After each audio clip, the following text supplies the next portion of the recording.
The air in St. Petersburg during the winter of 1904 did not just carry the scent of snow. It carried the scent of iron and static. Inside the Winter Palace, the walls thick with gold leaf and centuries of Romanov, secrets seem to breathe. You are standing in the great hall. The candles are flickering. Not from a draft, but as if something in the room is pulling the energy out of the flame. At the end of the corridor stands a boy, Alexei the Tsarevich. He is small, pale, and incredibly still. But as he moves his hand to touch a velvet curtain, something happens that defies the laws of God and physics. His shadow does not move with him. The dark silhouette remains pinned to the marble floor, stretched out like a jagged inkblot several seconds behind his physical body. And then the shadow turns its head toward the guards even though the prince is looking away. This was the first crack in the royal lie. This was not a boy with thin blood. This was a boy whose very existence was unraveling the fabric of reality. To understand the decay of the Romanovs, one must first understand the silence of the Winter Palace. It was a silence that cost millions of rubles to maintain. Every servant was vetted by the Okhrana, the secret police. Every whisper was categorized. Every scream from the royal nursery was masked by the loud, rhythmic ticking of 1,000 grandfather clocks placed throughout the halls. They told the world the prince had hemophilia, a royal malady passed down from Queen Victoria, a tragic human weakness. It was a perfect cover. It explained the bandages. It explained why he was carried everywhere by the giant sailor nanny Derevenko. It explained the sudden, frantic arrivals of healers, but hemophilia does not make the temperature in a room drop 40 degrees. Hemophilia does not cause the milk in the kitchen to curdle when the prince walks by. And hemophilia certainly does not explain why. In the private ledgers of Empress Alexandra, the prince's blood was described not as thin, but as black and smelling of ozone. The empress was a woman possessed by a singular, terrifying goal: preservation. She knew that the Romanov line was not just a family of monarchs. They were the keepers of the threshold. Since the time of Michael Romanov in 1613, a pact had been whispered about, a pact with an entity known in the old Siberian scrolls as the Black Sun. The Black Sun was not a star but a void. It promised the Romanovs eternal rule over the largest empire on earth, but the price was a biological tithe. Every few generations, a vessel would be born, a child who was not entirely of this world. Alexei was that vessel. When he was born, the bells of St. Petersburg rang for days. But inside the palace, the mood was funereal. The doctors, the traditional Western-trained physicians, were quickly dismissed. They saw things they couldn't explain. One doctor, who attempted to take a blood sample from the infant Alexei, found that the needle didn't just fail to pierce the skin, the needle melted. He was replaced by the specialists. Men who traveled in unmarked carriages. Men who spoke in the guttural dialects of the deep steppe and the frozen north. They brought with them crates of lead-lined jars and ancient, heavy books bound in skin that felt too much like human parchment. Alexandra spent her nights on her knees. But she wasn't praying to the God of the Orthodox Church. She was praying to the architects of the pact. She watched as her son grew, and with him the hunger grew. It started with the pets. The palace cats would go missing. Then the servants began to look haggard, their faces drained of color, their eyes showing a strange, hollowed-out trauma. The palace wasn't a home. It was a containment unit. To the outside world. The Romanovs lived in the Winter Palace.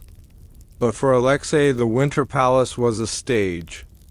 And his true life, his containment, happened At the Alexander Palace in Tsarskoye Selo, the American and British press at the time reported on the imperial seclusion, but they missed the biological necessity of it. The Alexander Palace was not just a home. It was a Faraday cage built of stone and lead. Under the direction of Empress Alexandra, the interior walls of the prince's wing were stripped of their traditional plaster. In its place, layers of a specific high-density Siberian clay were used. The empress claimed it was to prevent dampness from affecting the boy's delicate lungs. In reality, the clay was a grounding agent. The prince's presence had a draining effect on the electrical systems of the early 20th century. When Alexei was in a state of agitation, the newly installed electric lights of the palace, the pride of the Tsar, would hum with a low, vibrating frequency before shattering in a shower of glass and sparks. The servants learned to work by candlelight, not out of tradition, but out of survival. This is where the lore slumber aesthetic begins. Imagine the corridors of the Alexander Palace at 3 a.m. It is a world of flickering shadows and the heavy scent of beeswax and ozone. There's no sound but the rhythmic, heavy ticking of the clocks. The Tsar, Nicholas II, had become obsessed with horology. He filled the prince's wing with over 100 clocks, grandfather clocks, cuckoo clocks, mechanical wonders from Switzerland. The audience must understand. The clocks weren't for timekeeping. They were for frequency masking. The constant mechanical tick-tock provided a rhythmic anchor for the prince's fluctuating heartbeat. It was the only thing that kept the Black Sun within him from desynchronizing with the physical world. History tells us of Dr. Eugene Botkin, the loyal physician who stayed with the family until the very end. Botkin was a man of science, a man of medicine, but the archives, the true archives, reveal that Botkin was frequently barred from the prince's private chambers. In his place were the resonators. These were not doctors in white coats. They were men who wore the robes of the deep Orthodox fringe. Yet their hands were stained with the chemicals of a laboratory. In the autumn of 1907, a high-ranking official of the Okhrana, the secret police, named Vasiliev, recorded a secret deposition. He described a moment in the medical theater of the palace.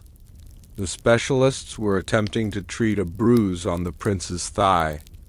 In a standard hemophiliac, this would be a matter of internal bleeding, but Vasiliev watched through a hidden viewing port as the specialist withdrew a syringe.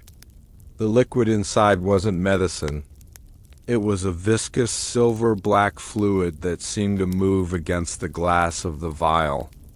When the needle touched the prince's skin, it did not pierce. Instead, the metal began to glow a dull cherry red. The prince didn't cry. He looked at the needle with eyes that Vasiliev described as not belonging to a child, but to an ocean. The needle softened and curled like a dying leaf. The hemophilia was a lie designed to explain why the prince could never be seen in public without a guard within arm's reach. The bruises weren't blood under the skin. They were the Black Sun pushing against the physical limits of the boy's body. The prince was literally too heavy for his own skin. His molecular density was shifting. For an American audience, the moral decay trigger is essential. How did they keep the prince alive? The information gap we are filling here is the disappearance of the palace staff. History records that the Romanovs were isolated, but it doesn't mention the high turnover rate of the lower level. Footmen and maids at Tsarskoye Selo, the empress had a ritual. Every Tuesday, 4 young men from the rural provinces, men with no family, no connections, were brought to the Alexander Palace. They were told they were being given the highest honor of serving the Tsarevich. They were given fine clothes, heavy meals, and rooms in the East Wing, but within 6 months, these men would become the gray ones. Their hair would turn white. Their skin would become translucent, showing the veins beneath like a map of a drying river. They wouldn't die not at first. They would simply become empty. The prince, in his proximity, was unintentionally, or perhaps intentionally, harvesting their vitality. He was a biological battery.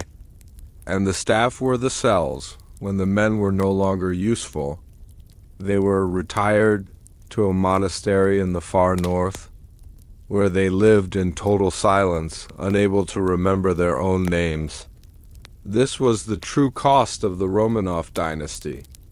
The empire wasn't built on taxes. It was fueled by the literal life force of its subjects, funneled into a single, golden-haired boy who couldn't stand in the sun. Asterisk, we return to the most terrifying piece of evidence, the shadow dot in 1910. A young governess named Maria Vishnikova was dismissed from the palace. Officially, it was for instability. Her private journals, however, tell a story that would keep any listener awake. She wrote of an afternoon in the nursery. The sun was setting, casting long orange light through the lead glass windows. Alexei was sitting on the floor, playing with lead soldiers. Maria looked at the wall behind him. The prince's shadow was standing up, while the boy was sitting. His shadow was upright, its arms folded, watching her. When the boy moved a soldier to the left, the shadow reached out and moved a shadow soldier to the right. It was a mirror image that had gained independence. Asterisk, Maria screamed. Within seconds, the specialists were in the room. They didn't check on the boy. They didn't comfort the governess. They immediately threw a heavy velvet shroud over the wall, pinning the shadow to the stone. The Empress entered moments later. She didn't look angry. She looked exhausted. She whispered to Maria, "It is simply his soul trying to find the way home. Do not be afraid of the light. Be afraid of the darkness that follows it." This was the moral failure. The parents knew their son was becoming an anchor for something ancient and hungry. They didn't stop it. They nurtured it. They sacrificed their people, their reputation, and eventually their empire just to keep the entity in the form of their son. As the shadows in the palace grew longer, the mechanical clocks began to fail. The tick-tock was no longer enough. The prince's black sun was growing too loud. The prince began to experience the screaming fits. These weren't tantrums. These were vocalizations that shattered the windows of the nursery. The vibrations were so intense that the masonry of the palace began to crack. The Tsar was desperate. Science had failed. The specialists were losing control. The prince's physical body was beginning to translucent, his bones visible like glowing embers through his skin. Then a telegram arrived from a contact in Siberia.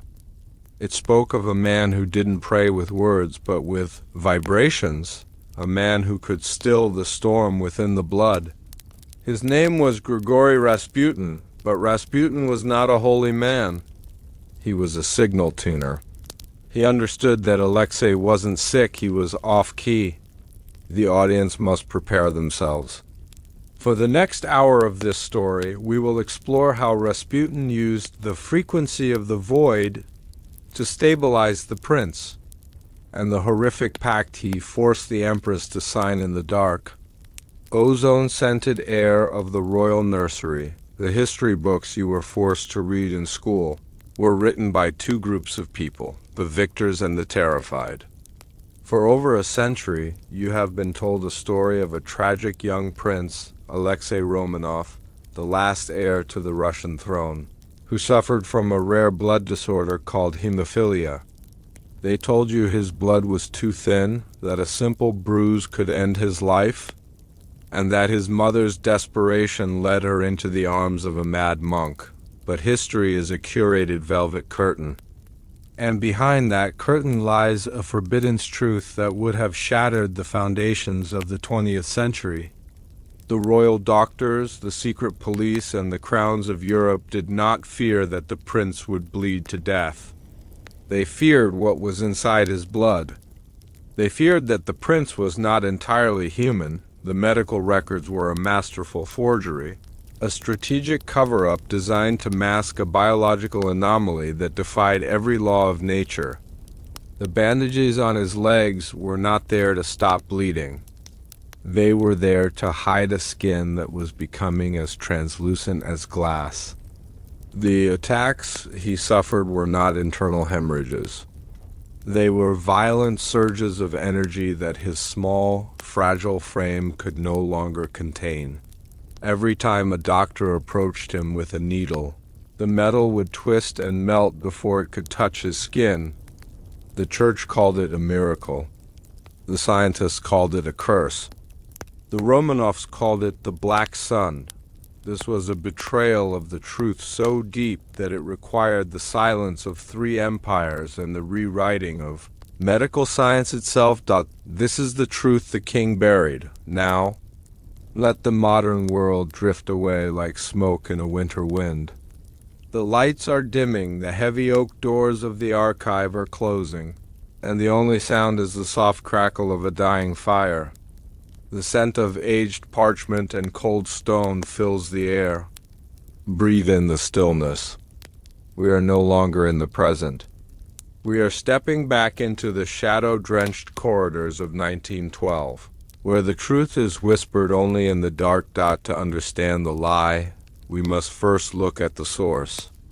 Queen Victoria, the grandmother of Europe, was said to be the carrier of this royal malady.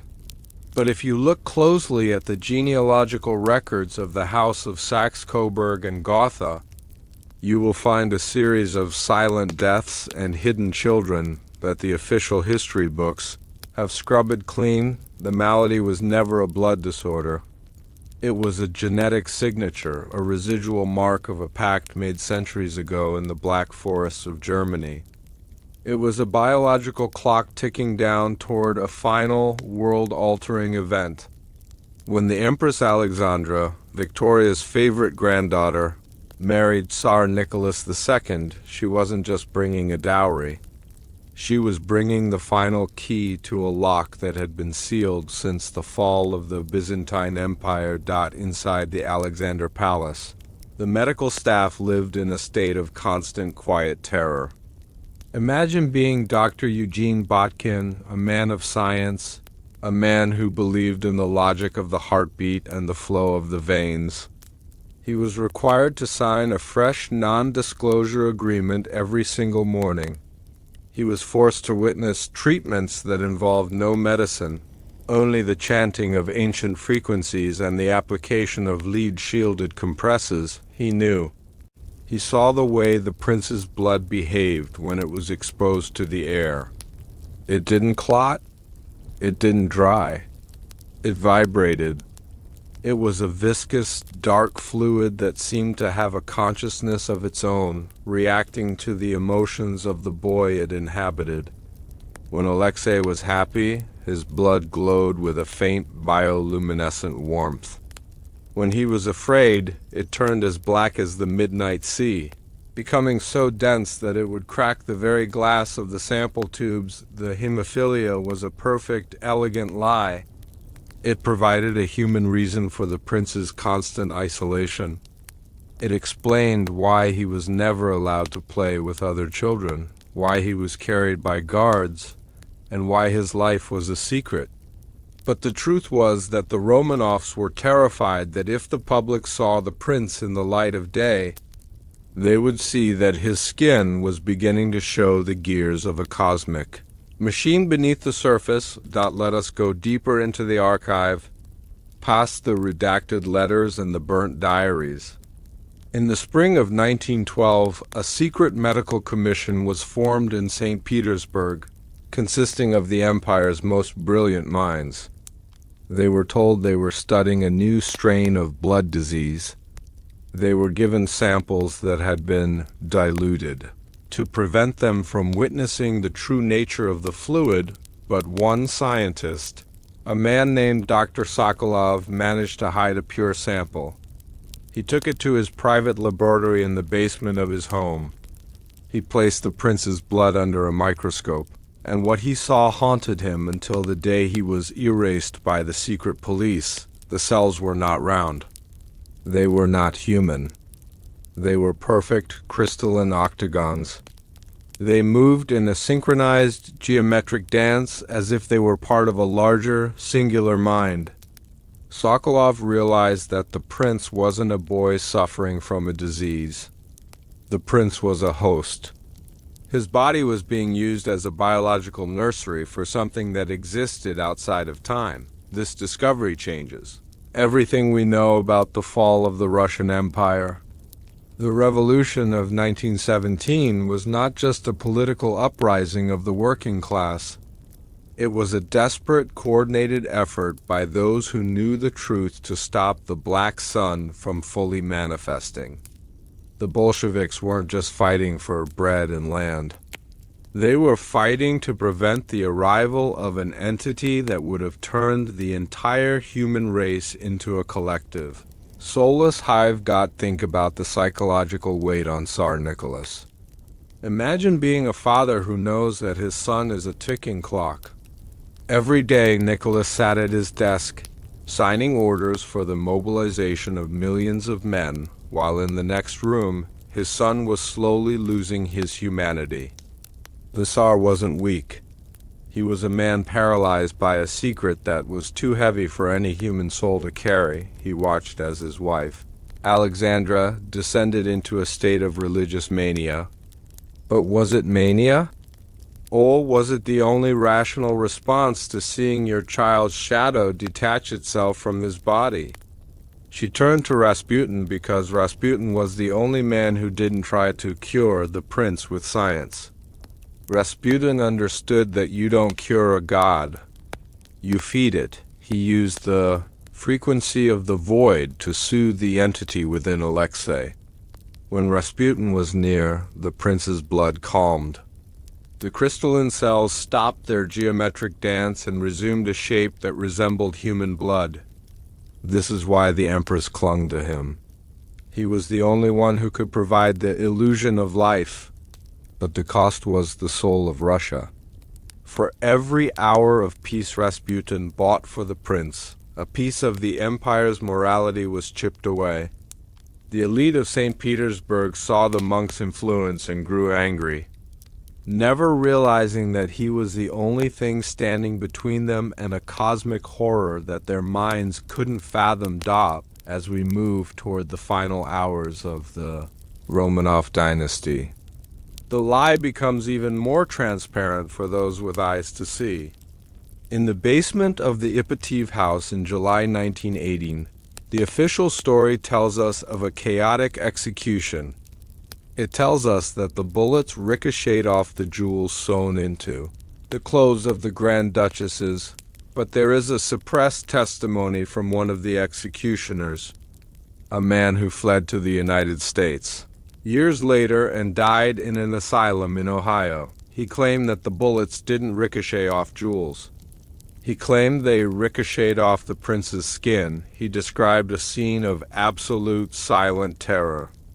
When the firing squad opened fire, the prince didn't fall. He stood up. He walked toward the men, his body emitting a low, vibrating hum that made the soldiers' teeth ache. The hemophilia was gone. In its place was a creature of pure, dark density. The soldiers had to use specialized, lead-lined bayonets to finally pierce the vessel. And when they did, the floor of the basement was not covered in red blood. It was covered in a silver-black fluid that began to eat through the wood of the floorboards, sinking deep into the earth, as if it were trying to find its way back to the core of the planet. This is why the bodies were burned with acid. This is why the graves were hidden for nearly a century. The Bolsheviks weren't trying to hide the crime. They were trying to destroy the evidence of a non-human existence. They were trying to sterilize the site of a biological contagion. When the graves were finally discovered in the 1990s, the DNA tests were hailed as the final proof. But have you ever looked at the actual lab reports? They are riddled with anomalies and unidentified protein structures. The scientists in the 90s didn't have the language to describe what they were seeing, so they labeled it as degraded material. But the material wasn't degraded. It was dormant, ask yourself, as you drift toward sleep. If the world's most powerful families were hiding such a profound secret, what else have they rewritten? If a royal prince could be a vessel for a cosmic void, what is the true nature of power? The hemophilia myth was just one thread in a tapestry of lies designed to keep you feeling safe, to keep you believing that history is a simple story of humans fighting humans. But the darkness is much older than that. It is much more patient. As your eyes grow heavy, remember the silver-black fluid sinking into the Siberian earth. It didn't disappear. It waited. In our next chapter, we will follow that fluid to the secret laboratories of the Ural Mountains, where the Tsar's hidden labs were working on something even more terrifying, the Iron Cradle. But for now, let the ticking of the palace clocks be the only sound you hear. The secrets are safe in the dark. Sleep now, for the truth is finally awake. One of the most enduring mysteries of the 20th century is why King George V of England, the cousin and look-alike of Tsar Nicholas II, suddenly rescinded his offer of asylum to the Romanov family in 1917. For decades, historians have blamed political optics and the fear of a socialist uprising in Britain. They claim the king was simply protecting his own crown by distancing himself from the fallen Tsar, but the secret cables held in the deepest vaults of Windsor Castle tell a far more chilling story. King George V did not refuse his cousins because of politics. He refused them because of a medical report sent by a British intelligence officer who had been stationed inside the Alexander Palace. This officer had witnessed the night of the shifting glass. He saw the prince's physical form begin to blur and expand under the low light of the nursery candles. He saw the way the air around the boy seemed to warp, creating a visual distortion that made it look as if the prince were sitting in the center of a whirlpool. The report sent to London was clear. It stated that the vessel was no longer stable. Bringing the Romanov family to British soil was not a rescue mission. It was a biological threat. The hemophilia had reached its final stage of mutation.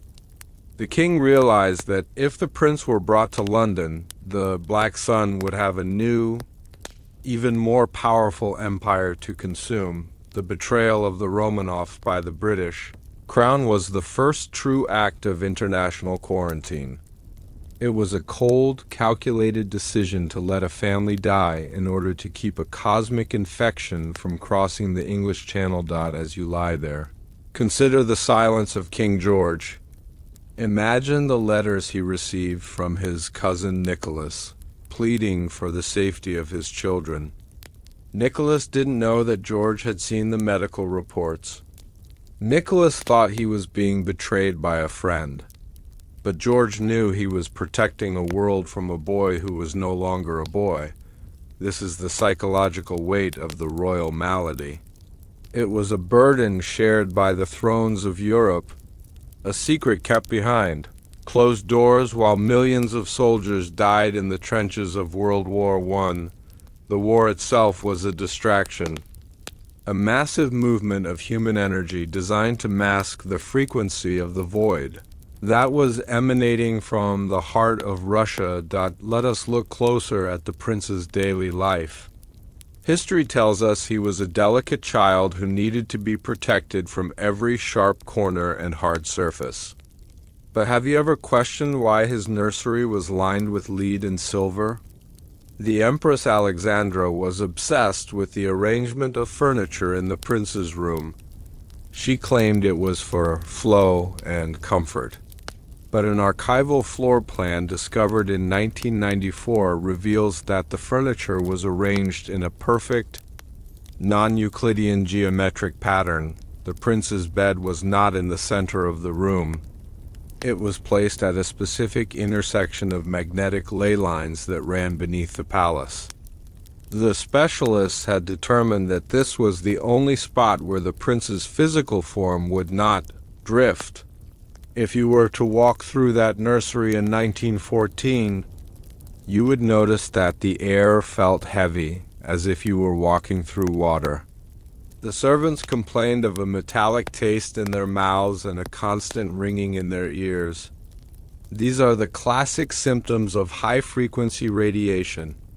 Long before the world understood the dangers of the atom, the Romanovs were using ancient alchemical knowledge to create a primitive form of containment. They used lead-based paints on the walls, not to protect the walls, but to keep the prince's aura from bleeding into the rest of the palace. The hemophilia was the cover story for why the prince had to remain in this lead-shielded environment. The public was told he couldn't play because he might fall and bleed. The truth was that if he played outside of the containment field, his molecular structure would begin to lose its cohesion. He would literally begin to fade from the physical world, leaving behind only the shadow that had already begun to move on its own. Think about the isolation of that childhood. Alexei Romanov was a boy trapped in a silver cage, surrounded by parents who loved him but feared him even more. Every hug from his mother was a calculated risk. Every touch from his sisters was a moment of potential disaster. He was the most powerful person in the empire. And yet he was a prisoner of his own blood. To truly understand the hemophilia myth, we must travel back even further, to the reign of Peter the Great. It was Peter who first brought the dark scholars from the East into the Russian court. He was obsessed with turning Russia into a global power, and he was willing to look beyond conventional science to achieve it. In the archives of the Kremlin, there is a mention of a black stone brought from the mountains of Tibet.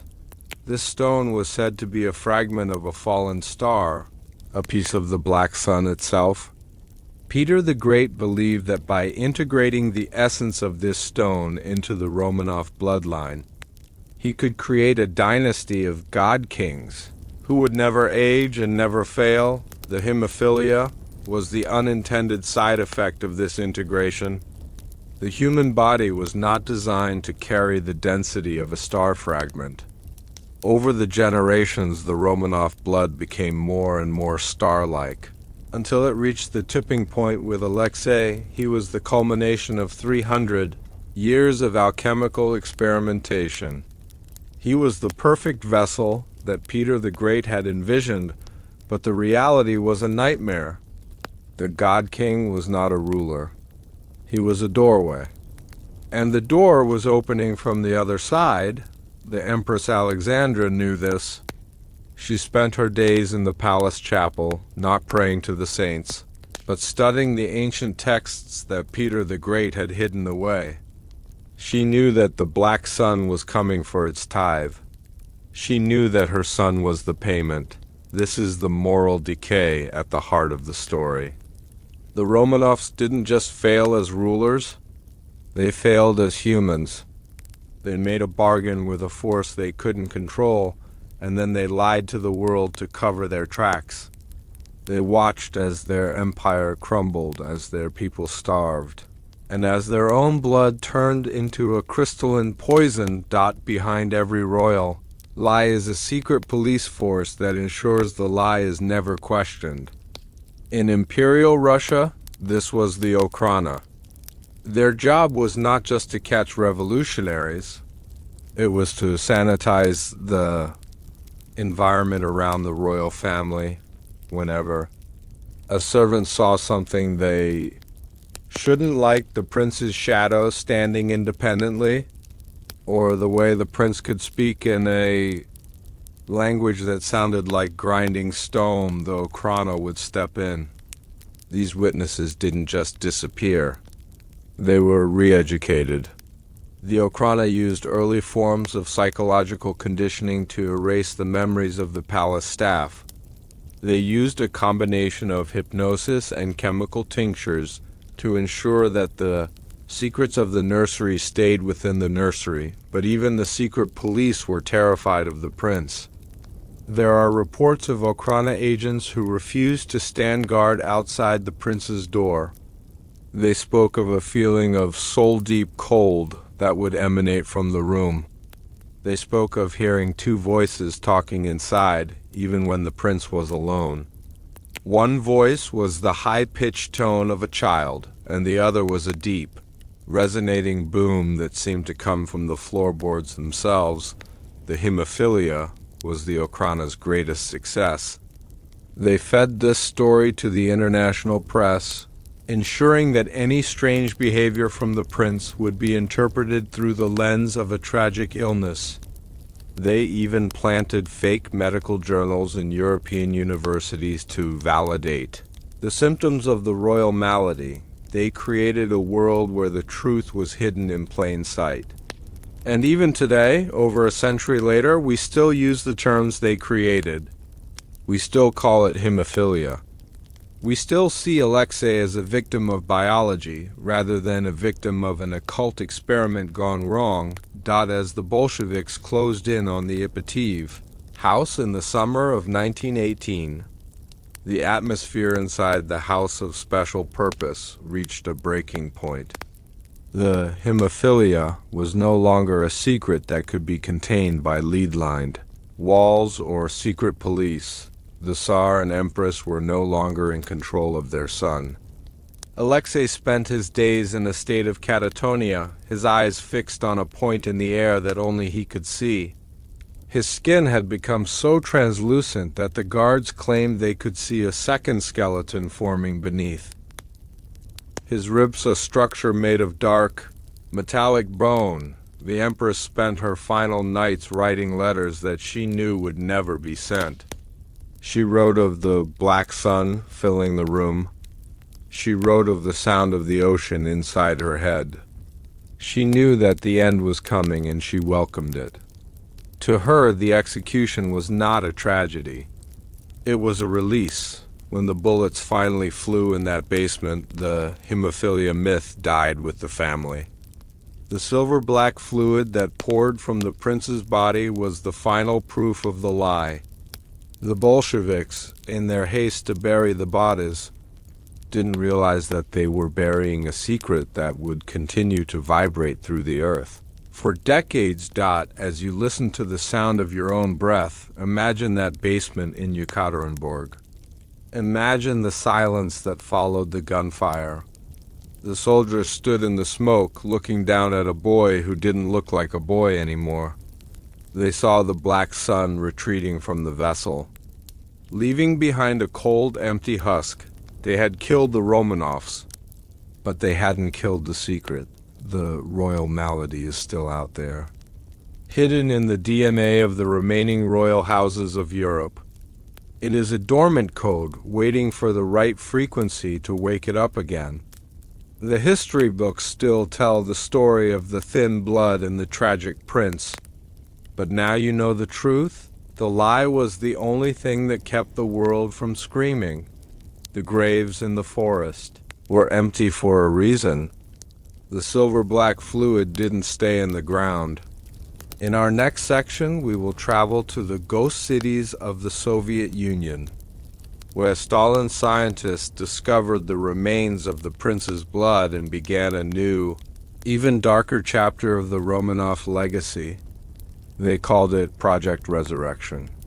But for now, let the darkness of the night wrap around you like a velvet shroud Behind the heavy gold leaf doors of the Alexander Palace, there was a sound that never stopped. It was not the sound of laughter, nor was it the sound of a child playing with wooden blocks.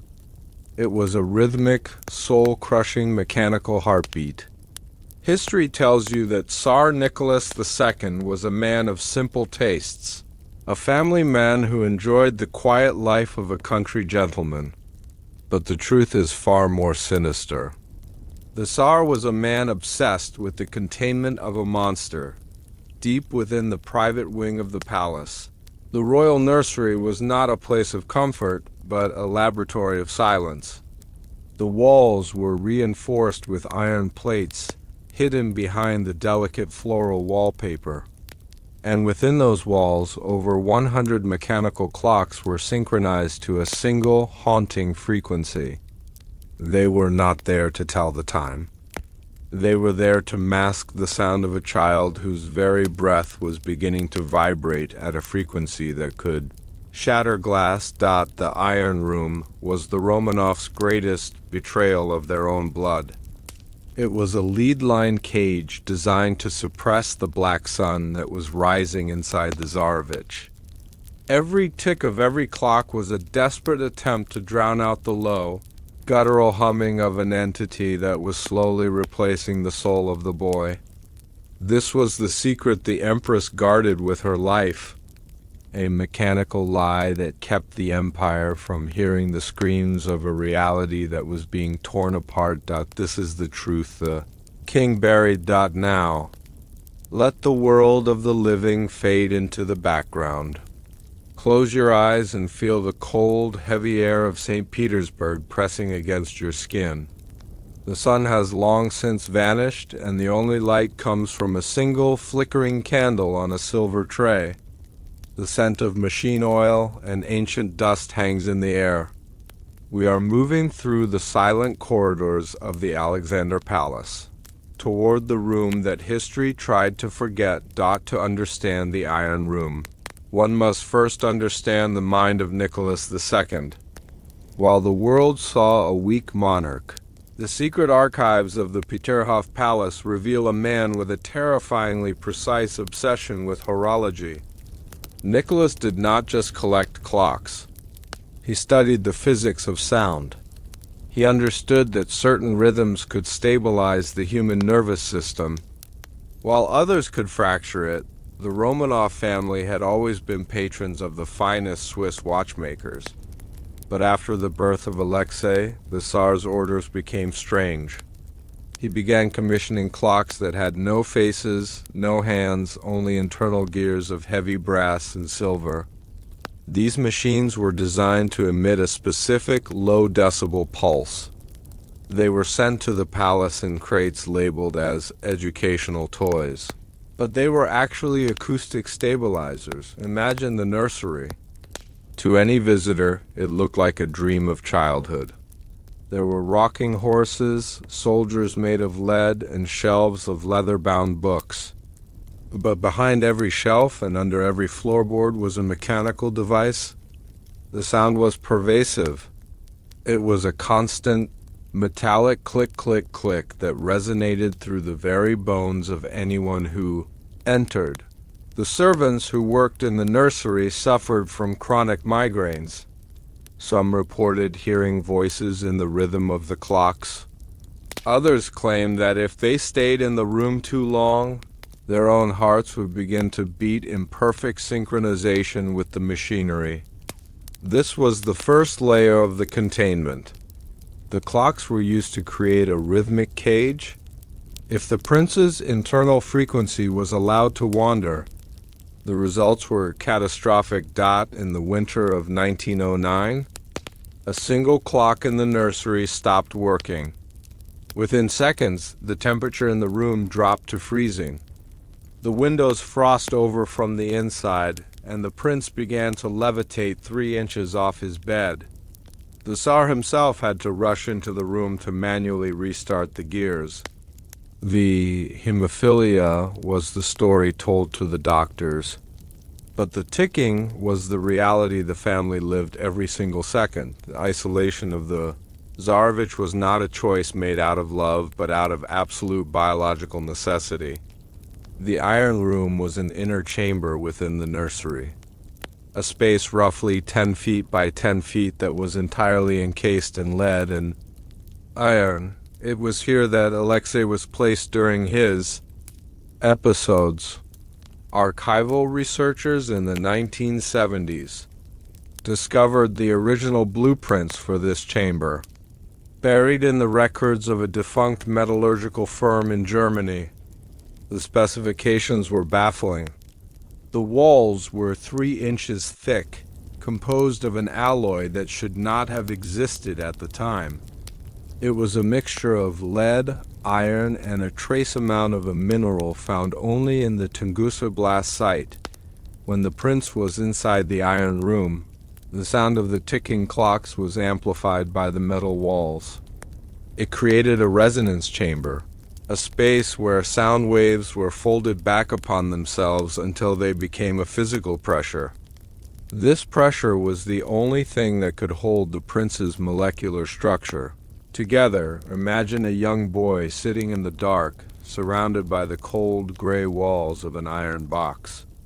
He is not bleeding from a wound. He is drifting. His hands are becoming translucent. He can see the gears of the clocks through the walls.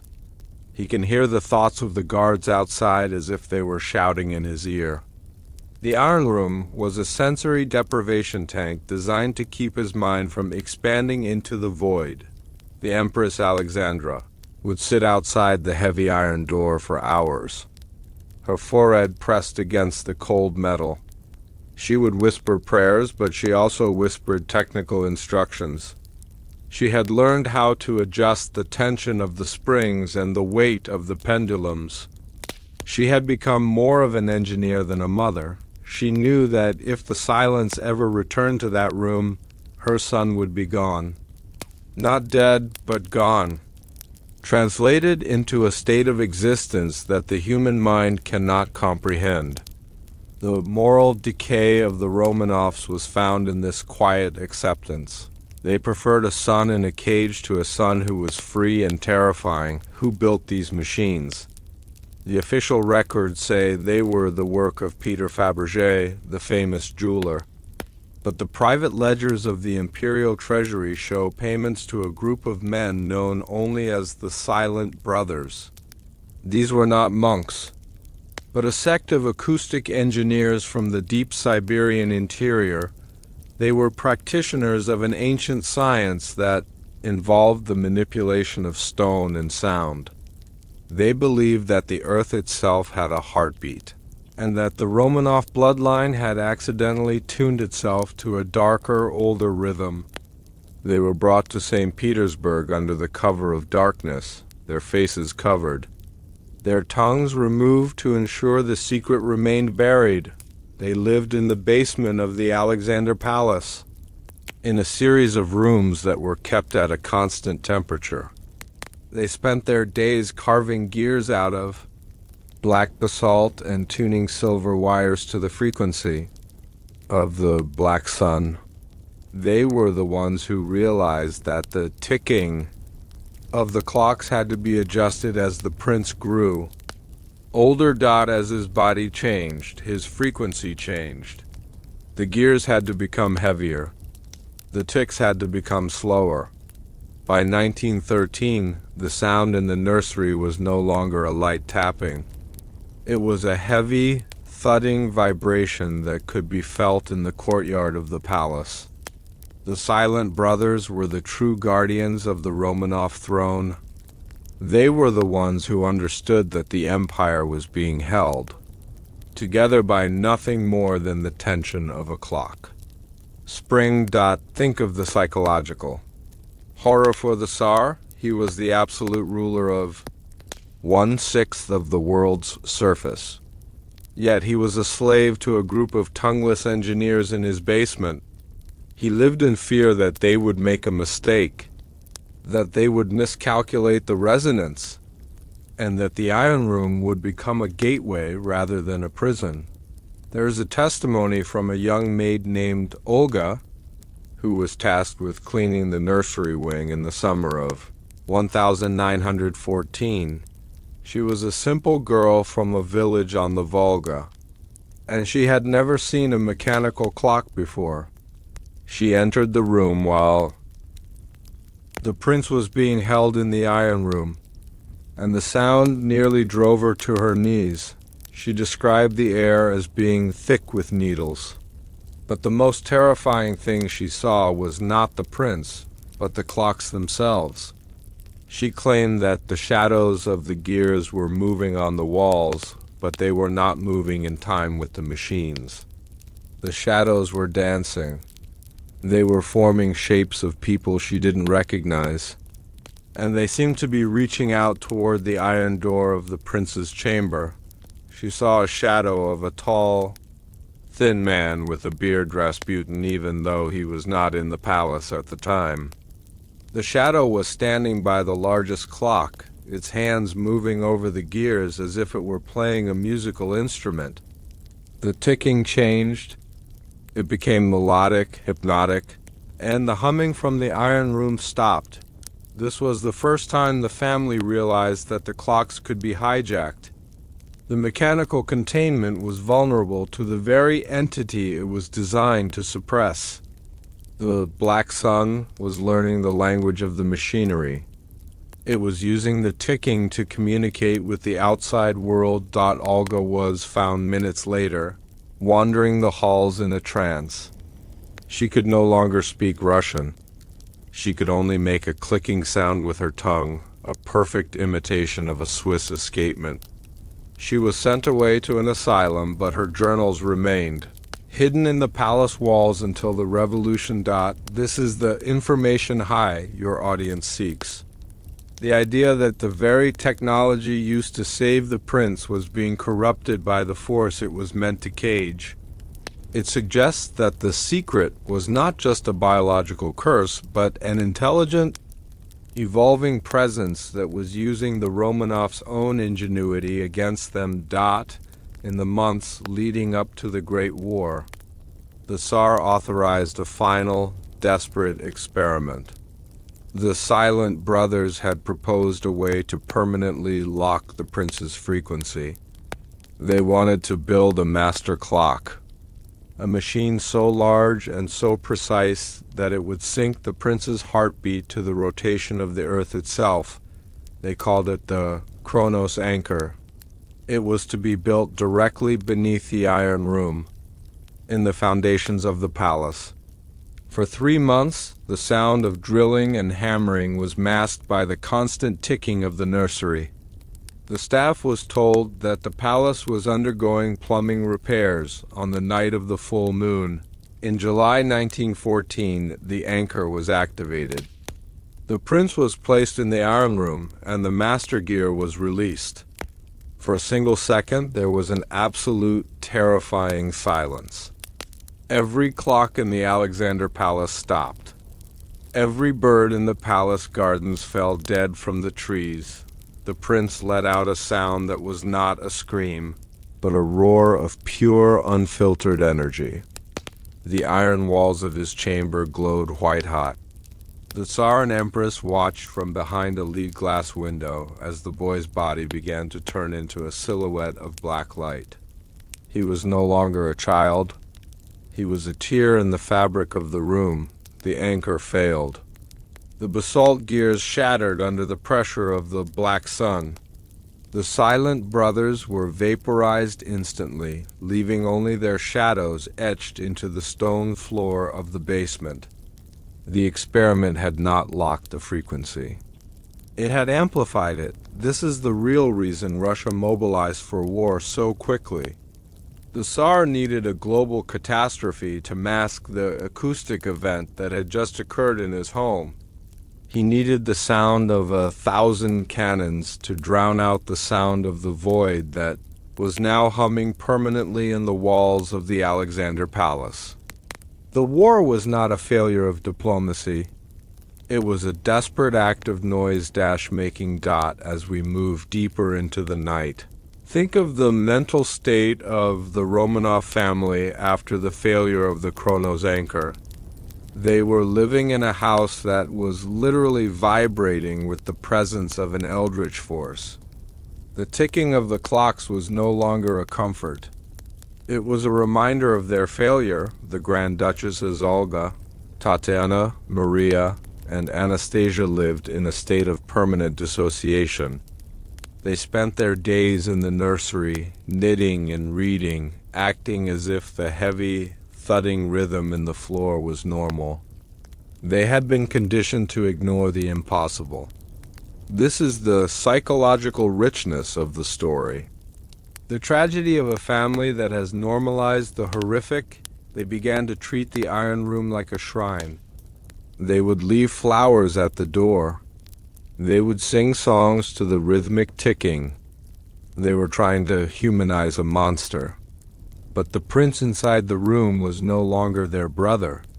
He was a creature that could only be held in place by the constant, mechanical labor of the ticking clocks. The Empress Alexandra's hair turned white in a matter of weeks.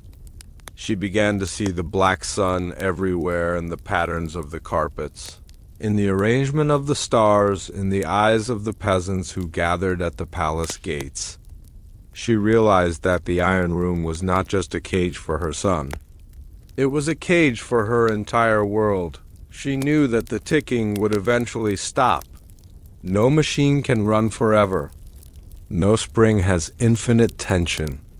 The Romanov dynasty was a clock that had been wound too tight, and the gears were beginning to strip. Ask yourself, as the darkness of your room grows deeper, what would you do?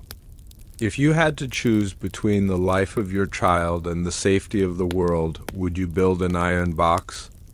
Would you sacrifice your servants and your sanity to keep the silence at bay? The Romanovs made their choice, and the sound of that choice still echoes in the ruins of the Alexander Palace. By the time the family was moved to Siberia in 1917, the clocks were gone. They couldn't take the heavy mechanical containment with them. The Bolsheviks stripped the nursery, selling the brass and silver gears for scrap. They didn't understand what they were doing. They thought they were just destroying the symbols of royal excess, but without the ticking, the prince's containment began to fail rapidly. During the journey to Tobolsk, the prince had to be carried in a lead-lined trunk. The guards complained that the trunk felt heavier than it should, as if it contained a piece of a mountain rather than a small boy. In the Ipatiev house, there was no iron room. There were no silent brothers. There was only a basement with cold stone walls. The prince was dying, but not from hemophilia. He was dying because the physical world could no longer provide the resistance he needed to stay human. He was unraveling. When the executioners entered that basement, they found a family that was already broken. But they also found a boy who was vibrating so intensely that the air around him was shimmering. The bullets were fired, and as we discussed before, the hemophilia myth was shattered, the silver-black fluid that poured onto. The floor was the final release of the Black Sun. The containment was over. The ticking had stopped. As you drift into the final stages of sleep, listen to the silence of your own room. Is it truly silent? Or can you hear a faint, distant ticking coming from the walls? The Romanovs thought they could cage the void with gears and springs, but the void is patient. The iron room is empty now, but the frequency it created still lingers in the atmosphere. In our next chapter, we will meet the man who claimed he could hear that frequency from 1,000 miles away. We will look into the eyes of Grigory Rasputin, the frequency tuner, and discover how he used the sound of the void to bring an empire to its knees. The clocks have stopped, but the story is just beginning. Breathe in the darkness. History has painted Grigory Rasputin as a drunken mystic, a dirty peasant who charmed a desperate empress with holy words and parlor tricks. This is the ultimate lie, a narrative woven by the church and the state to hide a much darker biological reality. The truth is that Rasputin was not a man of God. He was a technician of the supernatural, a biological resonator summoned to stabilize, a royal heir who was physically unraveling when he first entered the Alexander Palace. He did not smell of incense or the earth of the Russian steppe. He smelled of ozone. He carried with him the sharp, metallic scent of a lightning strike, a scent that only appears when the atmosphere is being torn apart by high-voltage energy. The Romanovs did not bring him into their inner circle because of his faith. They brought him because he was the only man in the empire who could stand in the same room as the Tsarevich without his heart stopping. The betrayal of the Russian people began the moment the Empress Alexandra realized that the Orthodox Church had no power over the Black Sun rising in her son's veins. She turned her back on the cross and embraced a man who understood the physics of the void. Rasputin was the frequency tuner, a man whose very presence acted as a dampener for the eldritch vibrations that were shattering the palace windows. This was a forbidden alliance, a pact between a dying dynasty and a man who walked between worlds. This is the truth the king buried. Now, let the tension of the modern world dissolve into the shadows. The air around you is turning cold, crisp, and heavy with the promise of a winter storm. Imagine yourself standing at the edge of a great, dark forest, where the only light comes from the moon reflecting off the deep Siberian snow. The light in the library is dim, the candles are burning low, and the scent of aged parchment mixes with the faint metallic tang of the air. We are traveling back to the year 1905, to the moment the Romanovs invited a storm into their home. As we learned in the chronicles of the Iron Room, the mechanical clocks of Nicholas II had failed. The rhythmic ticking that had once held the prince's molecular structure in place was no longer enough. The entity within Alexei, the Black Sun, had grown too powerful for Swiss gears and iron plates. The Alexander Palace had become a place of permanent vibration, a building that hummed with a low-frequency dread that drove the servants to the brink of madness. The Empress Alexandra was in a state of absolute psychological collapse. She had watched the silent brothers vaporized in the Kronos anchor experiment. She had seen her son's body turn into a silhouette of black light. The traditional doctors, with their talk of hemophilia and rest, were useless. Even the high priests of the Orthodox Church, with their holy water and icons, could not stop the temperature in the nursery from dropping to freezing while the prince's skin glowed with a terrifying bioluminescence. In her desperation, the Empress sent a secret signal through the occult networks that spanned the empire. She was not looking for a saint. She was looking for a resonator, and the signal was answered from the deepest, darkest corners of Siberia. Reports began to reach the Okhrana about a man in the village of Pokrovskoy who could still the wind and cure the cattle, not by prayer, but by humming a single low note that made the earth stop vibrating. They spoke of a man whose eyes were like cold glass and whose body emitted a static charge that could ignite dry hay. This was Grigory Yefimovich Rasputin.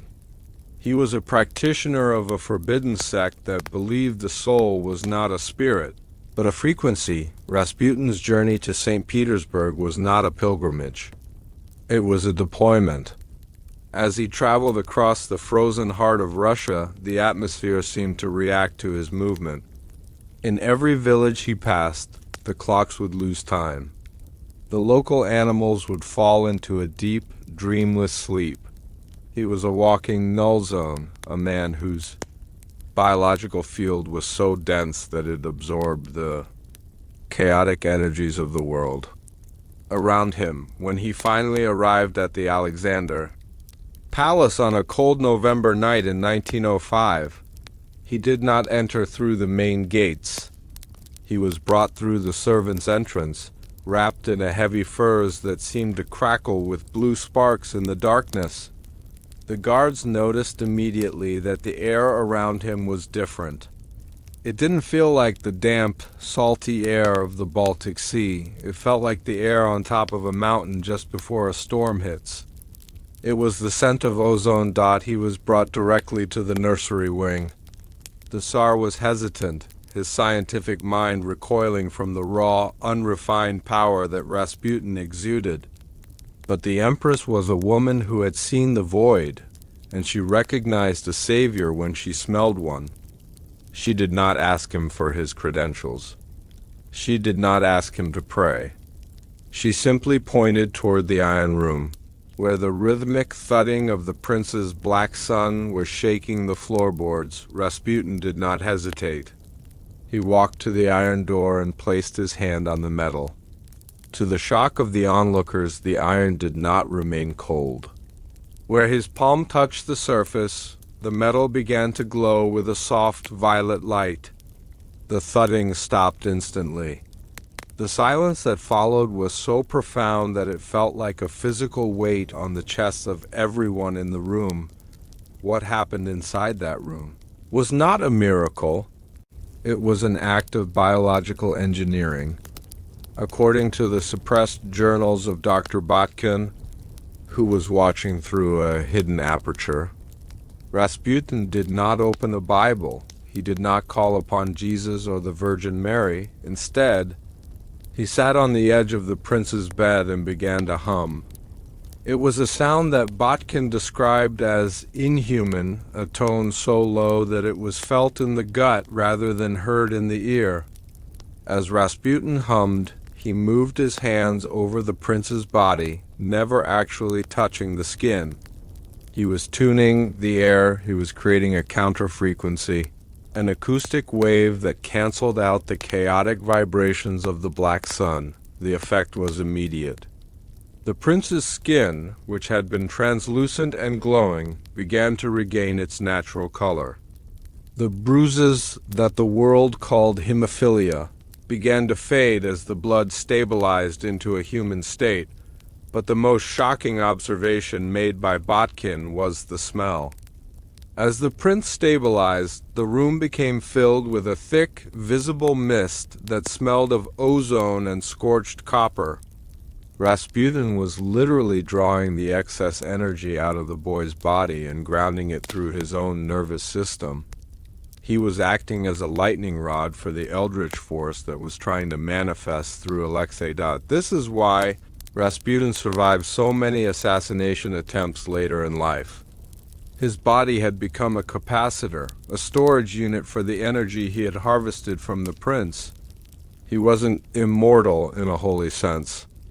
He was physically saturated with the power of the void. He was more machine than man by the time he reached the height of his power. The arrival of Rasputin created a schism that would eventually lead to the downfall of the monarchy. The high priests of the Russian Orthodox Church were not fools. They knew that Rasputin was not one of them. They recognized the scent of ozone as something ancient and pagan, a remnant of the old science that the Church had spent centuries trying to erase. They saw the Empress Alexandra kneeling at the feet of this Siberian peasant, and they knew they had lost their grip on the throne. The moral decay was not just about Rasputin's supposed debauchery in the taverns of St. Petersburg. It was about the fact that the royal family had traded their spiritual salvation for a biological stabilizer. The church leaders met in secret in the candlelit vaults of the Kazan Cathedral. They debated whether to declare Rasputin a heretic or a demon, but they were afraid. They had seen what happened to those who spoke out against him. They knew that Rasputin could silence a man's heart simply by looking at him and changing his internal rhythm. This is the psychological layer that history misses. The fear of Rasputin was not about his political influence. It was about his ability to rewrite reality. He was the priest of ozone, the representative of a power that made the church's rituals look like children's games. The clergy felt their authority evaporating, replaced by the sharp, metallic tang of the storm that Rasputin carried in his robes, the Okhrana. The Tsar's secret police were tasked with following Rasputin everywhere. Their reports, which were released only after the fall of the Soviet Union, are filled with unexplained phenomena. They recorded that when Rasputin walked through a restaurant, the silver cutlery would vibrate on the tables. They noted that his shadow appeared to be thicker and darker than a normal human shadow, often lagging behind his movements by a fraction of a second, one agent. A man named General Gerasimov wrote a private memorandum to the Tsar. He warned that Rasputin was bleeding the atmosphere dry. He noted that the areas where Rasputin spent the most time were becoming energetically depleted. The plants would die. The people would become lethargic, and the very air would lose its ability to carry sound. Rasputin was not just healing the prince. He was feeding on the surrounding environment to fuel his tuning process. He was a biological parasite of the highest order, sanctioned by the Empress herself. The information high here is the realization that the Romanovs were paying for their son's life with the vitality of the city of St. Petersburg every day that Alexei lived in comfort. A piece of the city's soul was harvested by the priest of ozone. The Okhrana tried to intervene. They attempted to poison him with cyanide, a substance that should have stopped his heart in seconds. But they didn't understand that Rasputin's chemistry was no longer human. The Black Sun energy he had absorbed acted as a universal solvent. The poison was neutralized before it could even enter his bloodstream. He was a creature of pure, radiated will dot as the years went by. The smell of ozone became the permanent scent of the Alexander Palace. It clung to the curtains, it infused the clothes of the Grand Duchesses, and it permeated the Tsar's private studies. To the visitors from the West, the ambassadors from London and Paris, the palace felt oppressive and electric. They couldn't explain why their hair would stand on end or why they felt a constant sense of impending doom. They were standing in the center of a localized storm. The prince and Rasputin had become a binary system, two celestial bodies orbiting each other, held together by a thread of dark energy. The prince provided the source and Rasputin provided the control. The Tsar Nicholas became a shadow of a man. He sat in his meetings, listening to his generals talk about the growing unrest in the factories and the threat of war with Germany. But his eyes were always wandering toward the door. He was listening for the hum. He was waiting for the ozone. He had become addicted to the stability that Rasputin provided. Without the monk, the Tsar knew that his palace would literally shake itself to pieces. This is the tragedy of the Romanovs. They were not evil people. They were parents who had been presented with a horrific choice. They chose the monk. They chose the ozone. They chose to let the storm inside their house, hoping that if they kept the windows closed, the world outside would never notice the thunder. By 1914, the pact between Rasputin and the Empress reached its final, terrifying stage. Rasputin told the Empress that the Black Sun was no longer content with being silenced. It wanted to speak. It wanted to use the prince's voice to broadcast a new reality to the world. He proposed a universal tuning, a ritual that would use the entire Russian Empire as a resonator.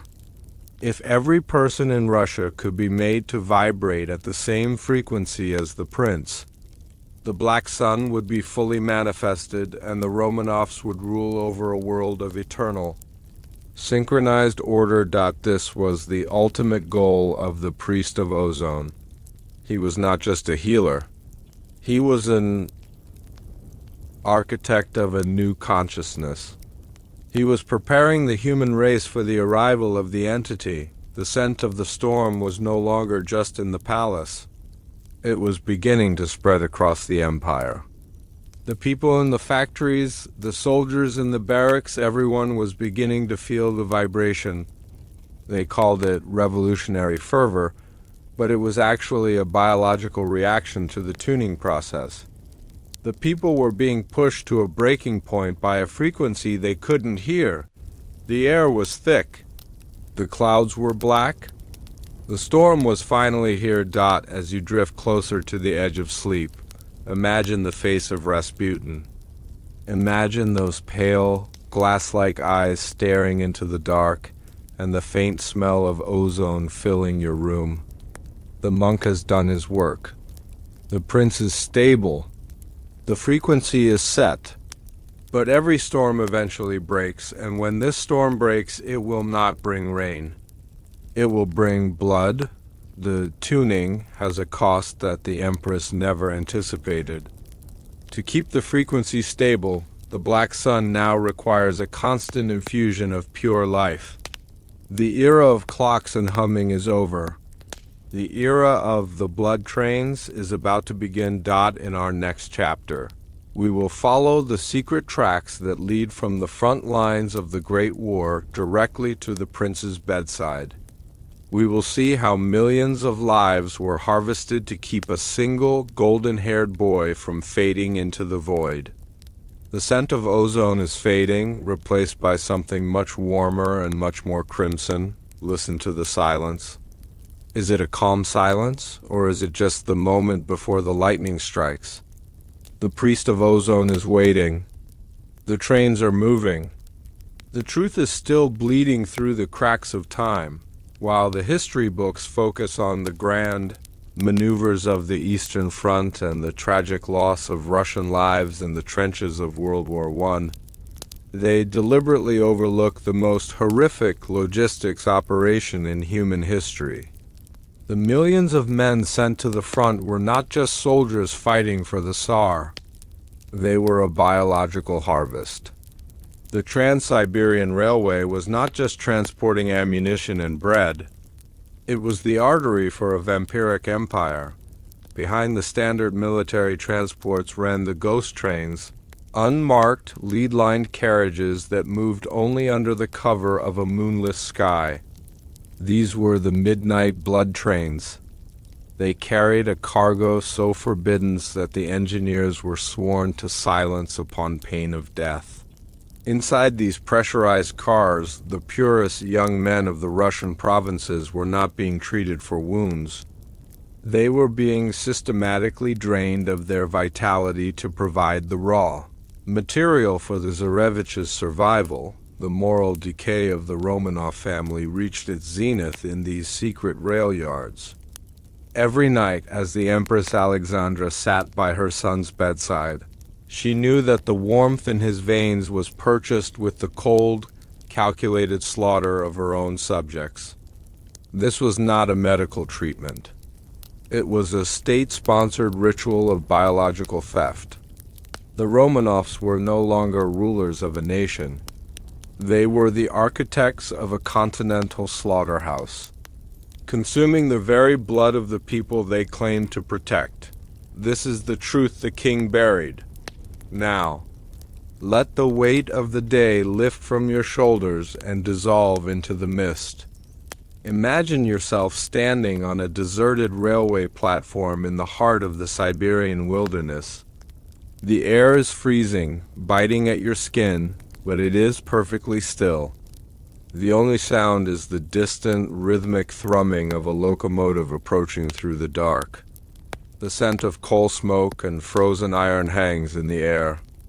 We are stepping back into the year 1915, onto the tracks of a secret history that flows like a river of crimson through the snow. To understand the blood trains, We must look at the map of the Russian Empire through the eyes of the specialists we discussed in previous chapters. By 1915, the priest of ozone, Rasputin, had determined that the prince's stability required more than just frequencies and ticking clocks. The Black Sun within Alexei was hungry. It was no longer satisfied with grounding the energy of the palace staff. It required a massive, constant infusion of untainted life force to prevent the prince's physical body from collapsing into a singularity of dark light. The Tsar, Nicholas II, utilized his role as commander-in-chief to facilitate this. He created the Special Sanitary Division, a military unit that reported to no one but the Empress herself. This division was tasked with identifying soldiers who possessed a specific biological signature, men who were young, healthy, and whose ancestral lines were tied to the ancient soils of the East. These men were not sent to the front lines to fight. They were sent to the rest stations in the Ural Mountains. The rest stations were, in reality, processing centers. They were built near the secret mines where the Romanovs harvested the minerals for the Iron Room. Here, the soldiers were subjected to preparatory treatments. They were fed a diet rich in specific metallic salts and exposed to the rhythmic vibrations of basalt gears. This was the marinating process. The goal was to align the soldier's biological frequency with that of the prince. Before the extraction began, the American and British military attaches who visited the Russian front often remarked on the strange white trains that bypassed the standard supply lines. They were told these were private hospital cars for the high-ranking nobility. But they noticed that while the cars arrived empty, they left the stations heavily guarded and completely blacked out. The tracks were cleared for these trains, even if it meant delaying the movement of vital reinforcements to the front. The survival of the heir was the only priority of the Russian state. Imagine the interior of one of these ghost trains. It is not a place of medicine, but a place of cold industrial alchemy. The walls are lined with silver-black panels that hum with a low-voltage charge. There are no windows. The lighting is a dim, violet hue that makes the veins of the men inside stand out like dark branches against their skin. The soldiers were placed in suspension cradles. These were mechanical beds that used the same acoustic principles as the Iron Room. As the train roared through the Siberian night, the vibration of the wheels on the tracks was channeled through the cradles to keep the men in a state of deep, dreamless catatonia. This was essential. If the men were conscious during the extraction, their fear would taint the blood, introducing cortisol and adrenaline. That could destabilize the prince's delicate frequency. The extraction was performed by silent technicians, men who had been trained by the same Siberian engineers who built the Kronos anchor. They used silver needles connected to glass tubes that were etched with alchemical sigils. The blood was not simply collected in jars.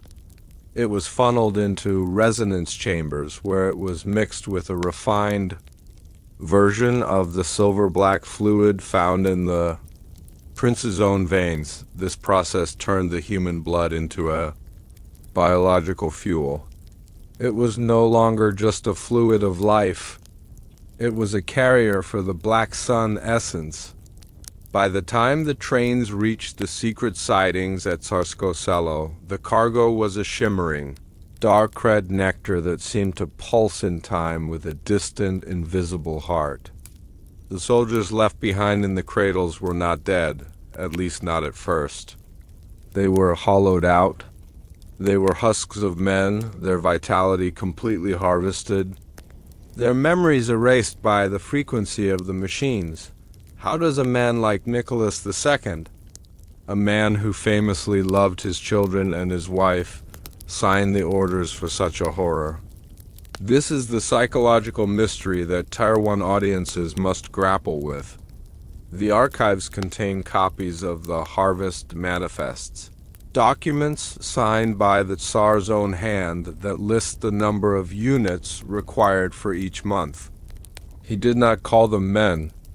He called them units of stabilization. Nicholas was a man living in a state of permanent cognitive dissonance. He spent his days at the military headquarters in Mogilev, looking at maps of the war and mourning the loss of his brave soldiers. But every evening he would receive a private telegram from the Empress, stating the reserve levels of the prince's treatment. He knew exactly where the reserve came from. He knew that for every week his son could walk and breathe. 100 young men were being turned into ghosts in the mountains. The Tsar's private diaries from this period are filled with talk of sacrifice and the heavy burden of the crown. He convinced himself that the survival of the Romanov line was synonymous with the survival of the world.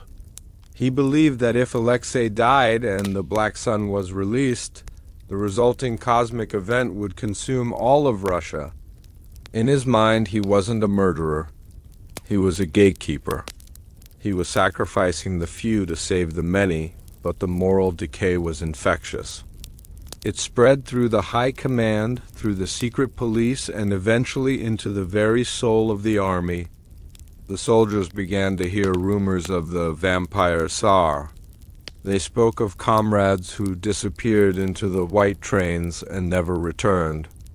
This was the true spark of the Russian Revolution. It wasn't just about bread or land. It was a biological revolt. The people realized that their rulers were literally consuming them to sustain an heir who was no longer human. While the Tsar signed the orders. It was the Empress Alexandra who managed the distribution. She had become the high priestess of the harvest. She spent her nights in the underground laboratory beneath the Alexander Palace, a place that history has scrubbed from every official record. This laboratory was connected directly to the private sidings of the railway. The biological fuel would be brought in lead-lined canisters and transferred into a series of glass conduits that ran through the walls of the palace. Alexandra supervised the refinement process. She used the journals of Peter the Great and the instructions of Rasputin to ensure that the blood was at the perfect temperature and frequency. Before it was administered to Alexei, the administration was not done via a standard transfusion. The prince could not be pricked by a normal needle. Instead, the fluid was aerosolized into a red mist that filled the iron room. The prince would sit in the center of the mist, his translucent skin absorbing the vitality through his pores. As he inhaled the essence of the harvested soldiers, his body would solidify. The golden light would return to his hair.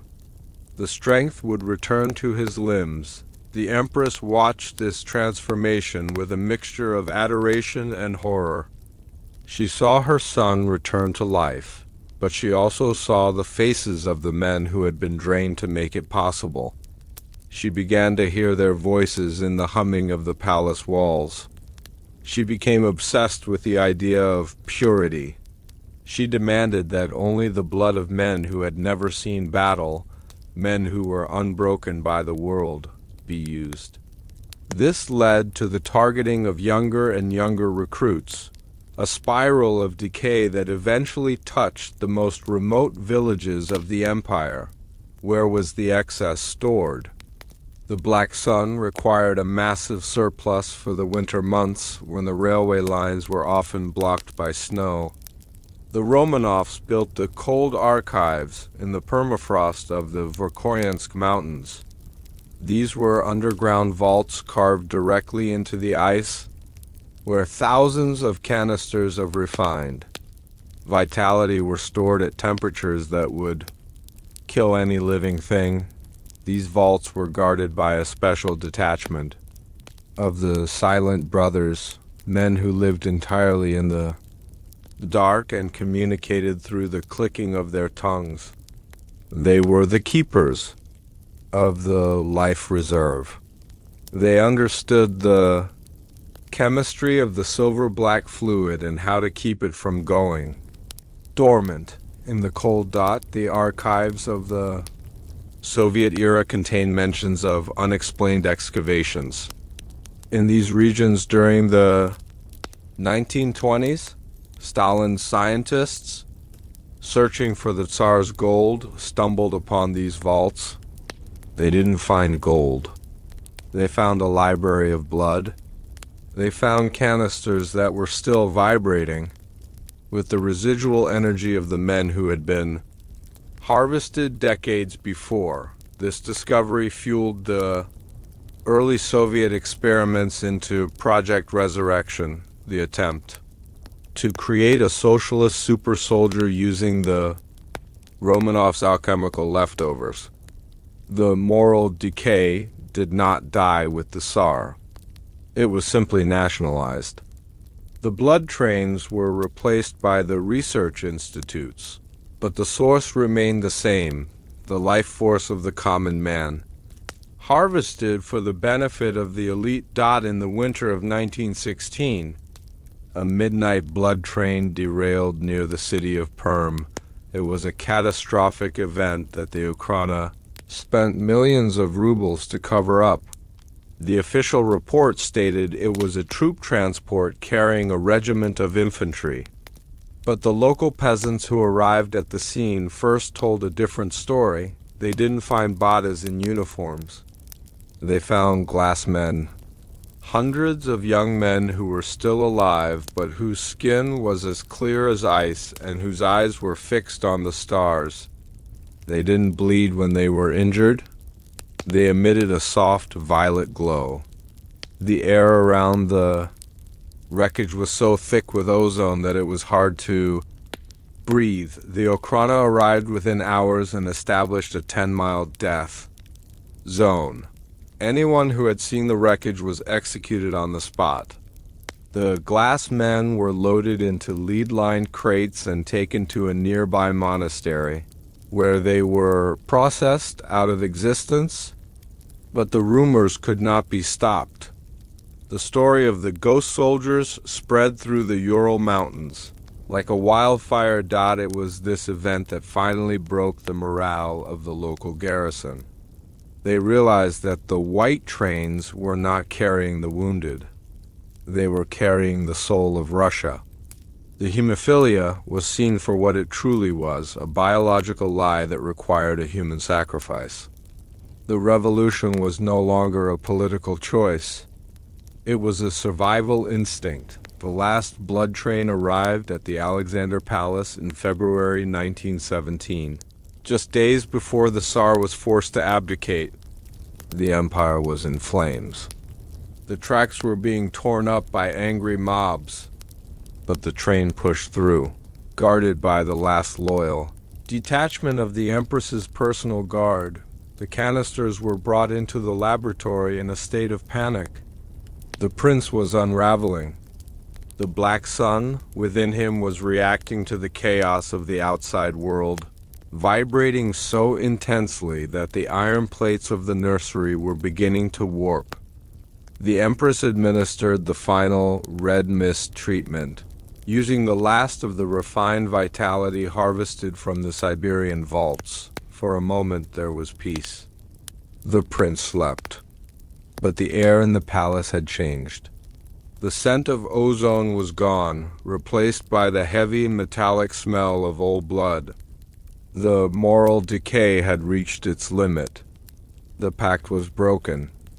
The Black Sun realized that the harvest was over. There were no more trains. There were no more soldiers. The empire had been bled dry. As the Tsar signed his abdication papers in a cold railway car in Pskov, He wasn't thinking about the loss of his power. He was thinking about the empty canisters in the basement of his home. He knew that without the blood trains, his son was a ghost. He knew that the hemophilia would finally become a reality, not as a disease, but as the inevitable return to the void. As you lie in the stillness of your own room, consider the sound of the wheels on the tracks. For the Romanovs, that sound was the heartbeat of their family. Every click of the rail was a second of life for their son. But for the millions of families across Russia, that sound was the sound of a thief in the night. The blood trains were the ultimate expression of old money corruption. It is the idea that the life of a royal is worth more than the lives of a million commoners. It is the belief that biology itself can be bent to the will of the powerful, provided they are willing to pay the price in human suffering, the moral decay. Of the story is not just about the Romanovs. It is about the systems we build to protect the few at the expense of the many. It is about the white trains that still run in our modern world, unmarked and unnoticed, carrying the vitality of the masses to sustain the empires of the elite. Do you hear the rhythm of the tracks? Is it a comfort or is it a warning? The Romanovs thought they could buy eternity with blood, but all they bought was a quicker path to the basement in Yekaterinburg. The Black Sun cannot be fed forever. Eventually, it consumes the hand that feeds it. As the fire in the archive burns low and the shadows stretch across the floor, we must leave the railway tracks behind. The trains have stopped. The harvest is over, but the secret didn't die on the tracks. It was taken deep underground into the heart of the Alexander Palace. There, in a room that smelled of copper and ancient stone, the Empress Alexandra was working on her final masterpiece. She knew the blood trains were gone, and she knew she needed a more permanent solution. She began to look into the DNA of the Romanov gods themselves in our next section. We will descend into the Empress's laboratory, where the final world-altering experiment was conducted. We will see the blueprints for the new human and the horrific cost of trying to rewrite the soul. The air is getting colder. The mist is turning red. The Empress is waiting for you in the dark. Breathe slowly. Listen to the silence. The laboratory door is opening. History remembers Empress Alexandra as a woman of fragile nerves and religious obsession, a mother driven to madness by the sickness of her son. But the diaries kept in the private reliquary of the Romanovs reveal a far more terrifying truth. Alexandra was not a victim of her faith. She was the architect of a biological heresy. Deep in the shadows of the Ural Mountains, far from the prying eyes of the St. Petersburg court, she oversaw the construction of a subterranean cathedral of glass and lead. This was not a place of prayer, but a sanctuary of forbidden alchemy, where the scientific laws of the 20th century were sacrificed to the ancient hunger of the Black Sun, while her husband, the Tsar, moved armies across the map of Europe. Alexandra moved the very building blocks of life. She utilized the silver-black fluid harvested from the midnight blood trains to conduct experiments that the world was never meant to witness. She was not trying to cure a disease. She was trying to stabilize a god. She believed that the Romanov bloodline was a failed experiment in human form, and she was determined to rewrite their genetic code using the primal energies of the void. The laboratory was a place where human vitality was distilled into its purest, most volatile essence, creating a serum that could bridge the gap between the mortal and the eternal. This was a betrayal of the natural order so profound that it stained the very soil of Russia for generations. This is the truth the king buried. Now. Let the noise of the modern world fall away like ash in the wind. The air is growing heavy with the scent of damp earth and cold mountain stone. Imagine yourself descending a long spiral staircase carved directly into the granite of the Urals. The flickering light of a single lantern casts long, dancing shadows against the walls. The only sound is the rhythmic drip of water and the distant, low-frequency hum of machinery that has been running for a century. We are stepping back into the year 1916. Into the heart of a mountain where a mother's love turned into a cosmic nightmare. To understand the scale of the Empress's ambition, one must understand the location. The Ural Mountains have always been the spine of Russia, a place where the earth is rich with minerals that defy traditional classification. Alexandra chose a site near Mount Yamantau, a place that the local nomadic tribes avoided for centuries, claiming it was the evil mountain where the sky touched the underworld. Here, beneath layers of solid rock, she commissioned the specialists to build her sanctuary. The construction was funded by the private purse, money that was scrubbed from the national treasury, to ensure the Duma and the public remained ignorant. The engineers who built the laboratory were the same silent brothers we encountered in the Alexander Palace.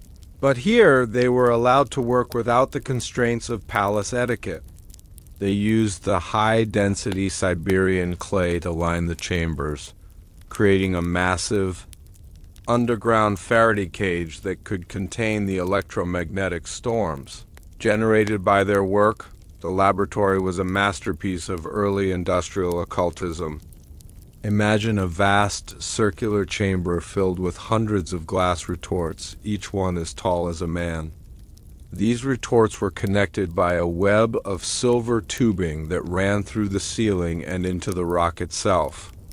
This tubing was the delivery system for the biological fuel brought by the midnight blood trains. The air in the chamber did not smell like a hospital. It smelled like ozone, vitriol, and the cold, metallic tang of deep-sea water. Alexandra did not visit this place in her royal gowns.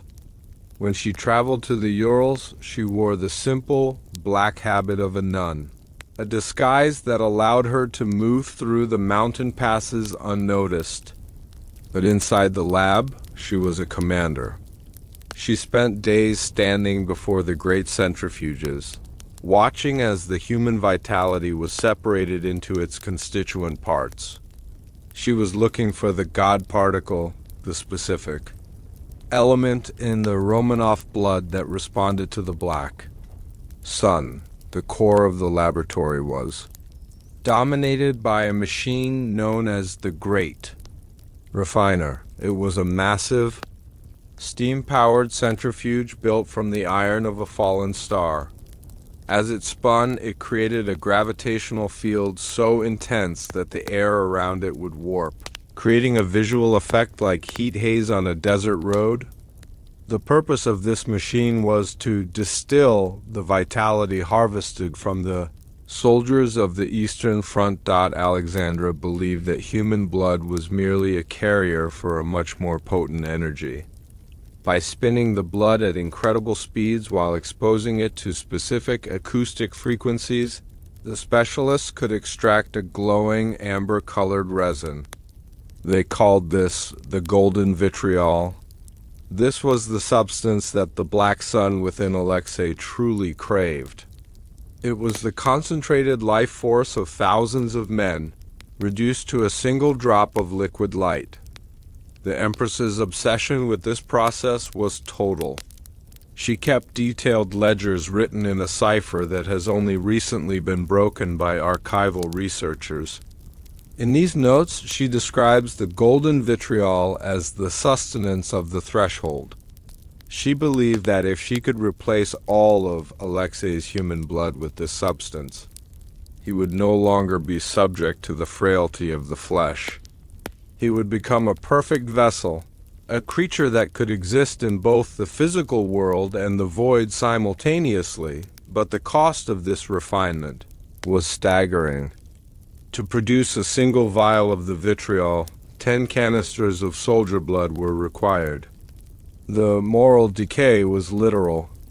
The Empress was presiding over the systematic reduction of human beings into a chemical reagent. She watched as the red fluid turned into amber, never once flinching at the knowledge that each drop represented a life extinguished. She had convinced herself that the Romanovs were a separate species, and that the common man existed only to serve as the raw material for their transcendence. The laboratory was not just for refinement, it was for creation. In the smaller lead-lined chambers that branched off from the main hall, Alexandra oversaw the development of the prototypes. These were her attempts to create a new human, a being that could act as a guardian for the Tsarevich. Once the Black Sun had fully manifested, the specialists used the golden vitriol to treat a group of orphans recruited from the most remote corners of the empire.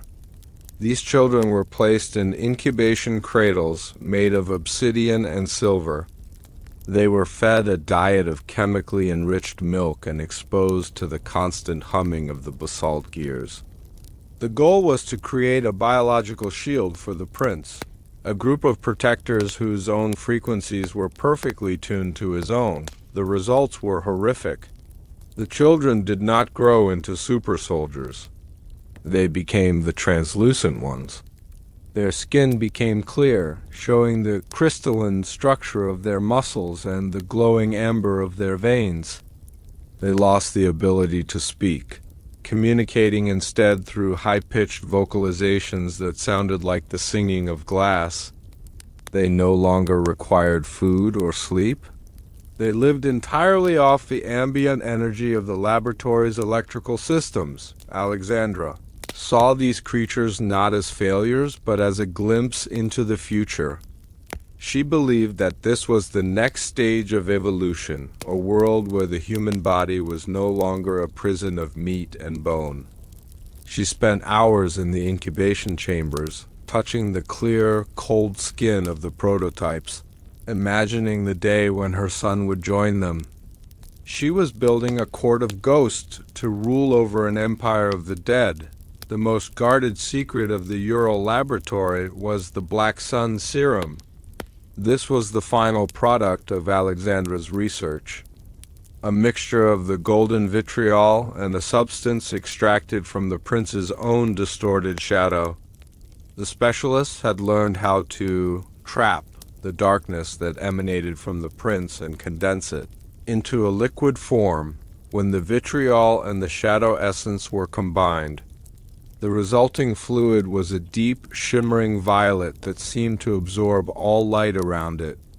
This was the universal solvent of the Romanov pact. It was a substance that could rewrite the DNA of any living thing it touched. The Empress intended to use this serum to perform a complete translation on her son, an event that would turn him into the living incarnation of the Black Sun. The serum was kept in a reliquary made of pure quartz, which was the only material that could contain its corrosive energy. Even through the quartz, the serum emitted a low, vibrating hum that could be heard throughout the laboratory. It was the sound of the void, the sound of the end of the world. Alexandra kept the key to this reliquary around her neck at all times. Even when she slept, the American and Tier 1 audience must understand the psychological terror of this moment. Imagine a mother standing in a dark mountain vault, holding the destruction of the human race in a glass bottle, and seeing it only as a cure for her son's pain. This is the ultimate moral failure. The Empress was willing to sacrifice the entire world to save a boy who was already gone. She was playing with a fire that she didn't understand. fueled by a grief that had long since turned into a weapon. As the Russian Revolution began to tear the empire apart in early 1917, the Ural laboratory became a place of frantic activity. The Empress knew that her time was running out. She ordered the specialists to accelerate the translation process, even though the stabilizers were not yet ready. The subterranean cathedral became a place of chaos, the humming of the gears rising to a deafening roar. But the mountain itself seemed to react to the serum.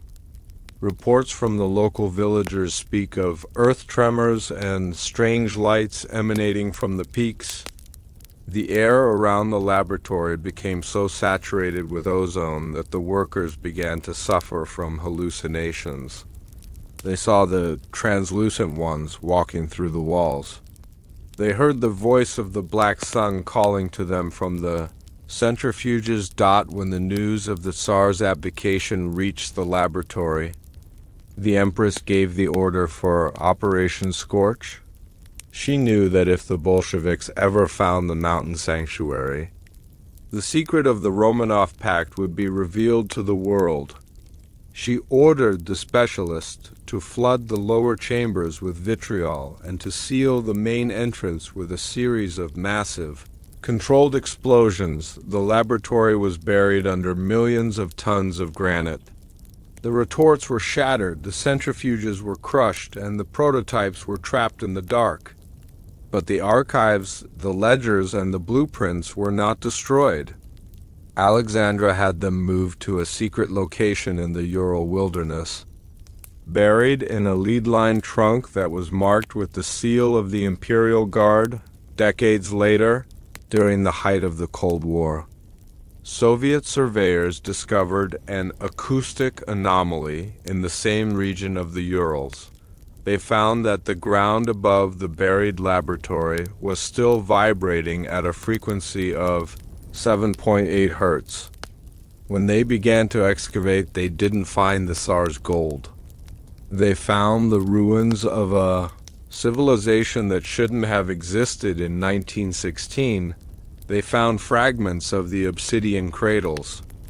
They found the skeletal remains of the translucent ones, whose bones were not made of calcium, but of a semi-precious mineral. And eventually they found the lead-lined trunk containing the Empress's journals. These documents became the foundation for the most secret research project in the Soviet Union, the ghost city of Yamantau. The Soviet scientists, under the direction of the KGB, realized that Alexandra had been closer to a biological breakthrough than anyone in the West. They began to rebuild the laboratory using the Empress's ciphers. They wanted to harness the power of the Black Sun for the glory of the state, but they made the same mistake the Romanovs did. They thought they could control the frequency. Today, Mount Yamantau remains one of the most restricted areas in Russia. It is a place of massive underground complexes that are still being expanded. The American intelligence community has long suspected that the ghost city is where the modern successors to the Silent Brothers are still working on the Empress's masterpiece. The moral decay has moved from the palace to the Politburo, but the hunger of the void remains the same. As you lie in the quiet of your room, think about the darkness beneath the mountain. Think about the glass retorts and the amber glow of the golden vitriol. The Empress Alexandra thought she was acting out of love.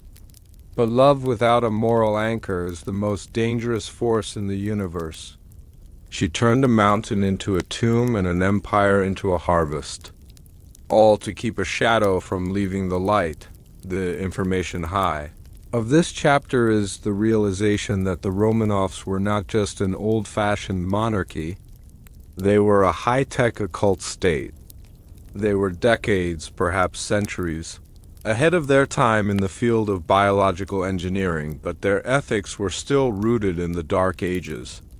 They believed in the divine right, not just to rule, but to rewrite the soul of humanity Do you feel the floor beneath you? Is it solid? Or is it just a thin crust of earth covering a vast, humming void? The Ural laboratory is sealed, but the frequencies it generated are still vibrating through the rock. The Black Sun serum is still out there, hidden in a reliquary that has never been opened. The Empress is gone, but her research lives on.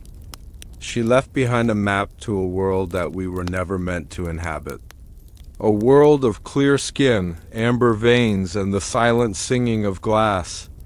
She was the mother of a new species, and the mountain is still waiting for the day the doors are opened again.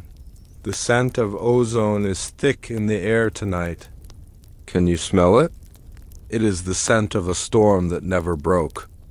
It is the scent of the Empress's laboratory, rising from the cracks in the earth. The Romanovs are long dead, but their biological legacy is a ghost that refuses to be exorcised. Alexandra Fyodorovna spent her final days in the Ipativ house, just miles from her buried laboratory. She sat by her son's bed, listening to the earth vibrate beneath her feet. She knew the lab was gone, but she also knew that the serum was already in Alexei's blood. She knew that the translation had already begun. The prince was no longer suffering from hemophilia. He was suffering from the process of becoming something else. He was the prototype that had finally succeeded. Ask yourself, if you could see beneath the prince's skin in those final hours, what would you have seen? Would you have seen a boy, or would you have seen the golden vitriol pulsing in a body that was no longer human? The transition was almost complete. The boy was fading. The god was rising. As the candle on your knitstand flickers and dies, leaving you in the warm embrace of the dark. Remember the quartz reliquary. The Empress's experiments had reached their climax. The midnight blood trains had provided the fuel. The Ural laboratory had provided the serum. All that was left was the spark. In our next chapter, we will witness the moment the world shifted. We will stand in the royal nursery as the translation finally takes hold. We will see the guards flee in terror as the physical laws of the palace begin to dissolve. And we will look into the eyes of the boy who was once Alexei Romanov, because on that night, the prince's eyes did not close in sleep. They opened, and for the first time in history, they were not the eyes of a child. They were the color of molten gold, burning with the light of a sun that has never seen the day. The mountain is silent now, but the nursery is about to scream. Breathe slowly. The transformation has begun. The history books describe the autumn of 1912 as the moment the Romanov dynasty nearly collapsed due to a tragic hunting accident at Spala. They tell you that a simple bump against a carriage caused an internal hemorrhage, so severe that the young Prince Alexei was given his last rites. They speak of the Empress Alexandra's frantic telegrams to Rasputin and the miraculous recovery that followed. But the history books are silent about the biological horror that actually occurred within. Those stone walls. This was not a medical crisis. It was the first successful ignition of the Black Sun. The prince's blood did not simply fail to clot. It began to transmute into a substance that was no longer compatible with human life. As his fever climbed to impossible heights, the golden-haired boy did not cry out in pain. He began to hum at a frequency that cracked the porcelain wash basins in the nursery. And when he finally opened his eyes to look at his terrified father, the Tsar did not see the blue eyes of his son. He saw two glowing orbs of molten, liquid gold. The secret the Romanovs buried at Spala was the confirmation that their heir was no longer human. He was the first of a new species, a vessel of forbidden energy that had finally breached the limits of his physical form. The hemophilia was a mask for a biological betrayal so profound that the guards who witnessed the transformation were executed before they could leave the grounds. This was the moment the Romanovs realized they hadn't just birthed a king. They had birthed a curse. This is the truth the king buried. Now, let the weight of the present moment melt away into the darkness of the forest. Imagine the cold, damp air of the Polish hunting lodge pressing against the windows. The scent of pine needles and wet earth mixes with the sharp, metallic tang of ozone. The candles in the corridor are flickering, their flames bending toward the prince's room as if drawn by an invisible tide. We are stepping back into the year 1912. Into the heart of a night where the light of the stars was eclipsed by the light. Within a child's eyes. To understand the first transformation, one must understand the isolation of Spala. This was not the grand guarded halls of the Alexander Palace. This was a hunting lodge in the middle of a dense ancient forest in Poland. It was a place of shadows and old myths, a place where the Romanovs thought they could find a moment of peace. But the Black Sun does not know peace. It only knows expansion. History records that Alexei was injured during a boat ride, but the private ledgers of the specialists tell a different story. They record that the ambient frequency of the Polish forest was too high. The ancient trees, sitting atop deep veins of quartz, acted as natural amplifiers for the prince's internal energy. He wasn't injured by a carriage. He was overcharged by the earth itself. In October 1912, the prince's condition became critical. Dr. Eugene Botkin, who was present at the lodge, wrote in a coded diary that the prince's temperature had reached 110 degrees Fahrenheit. By any law of medicine, the boy's brain should have been destroyed. But Alexei was not burning up. He was refining. The golden vitriol that his mother had been administering through the aerosolized mist in the laboratory had finally reached critical mass in his marrow. The Empress Alexandra refused to leave his side. She did not pray to the icons of the saints that lined the walls. Instead, she whispered the formulas she had learned in the Ural laboratory.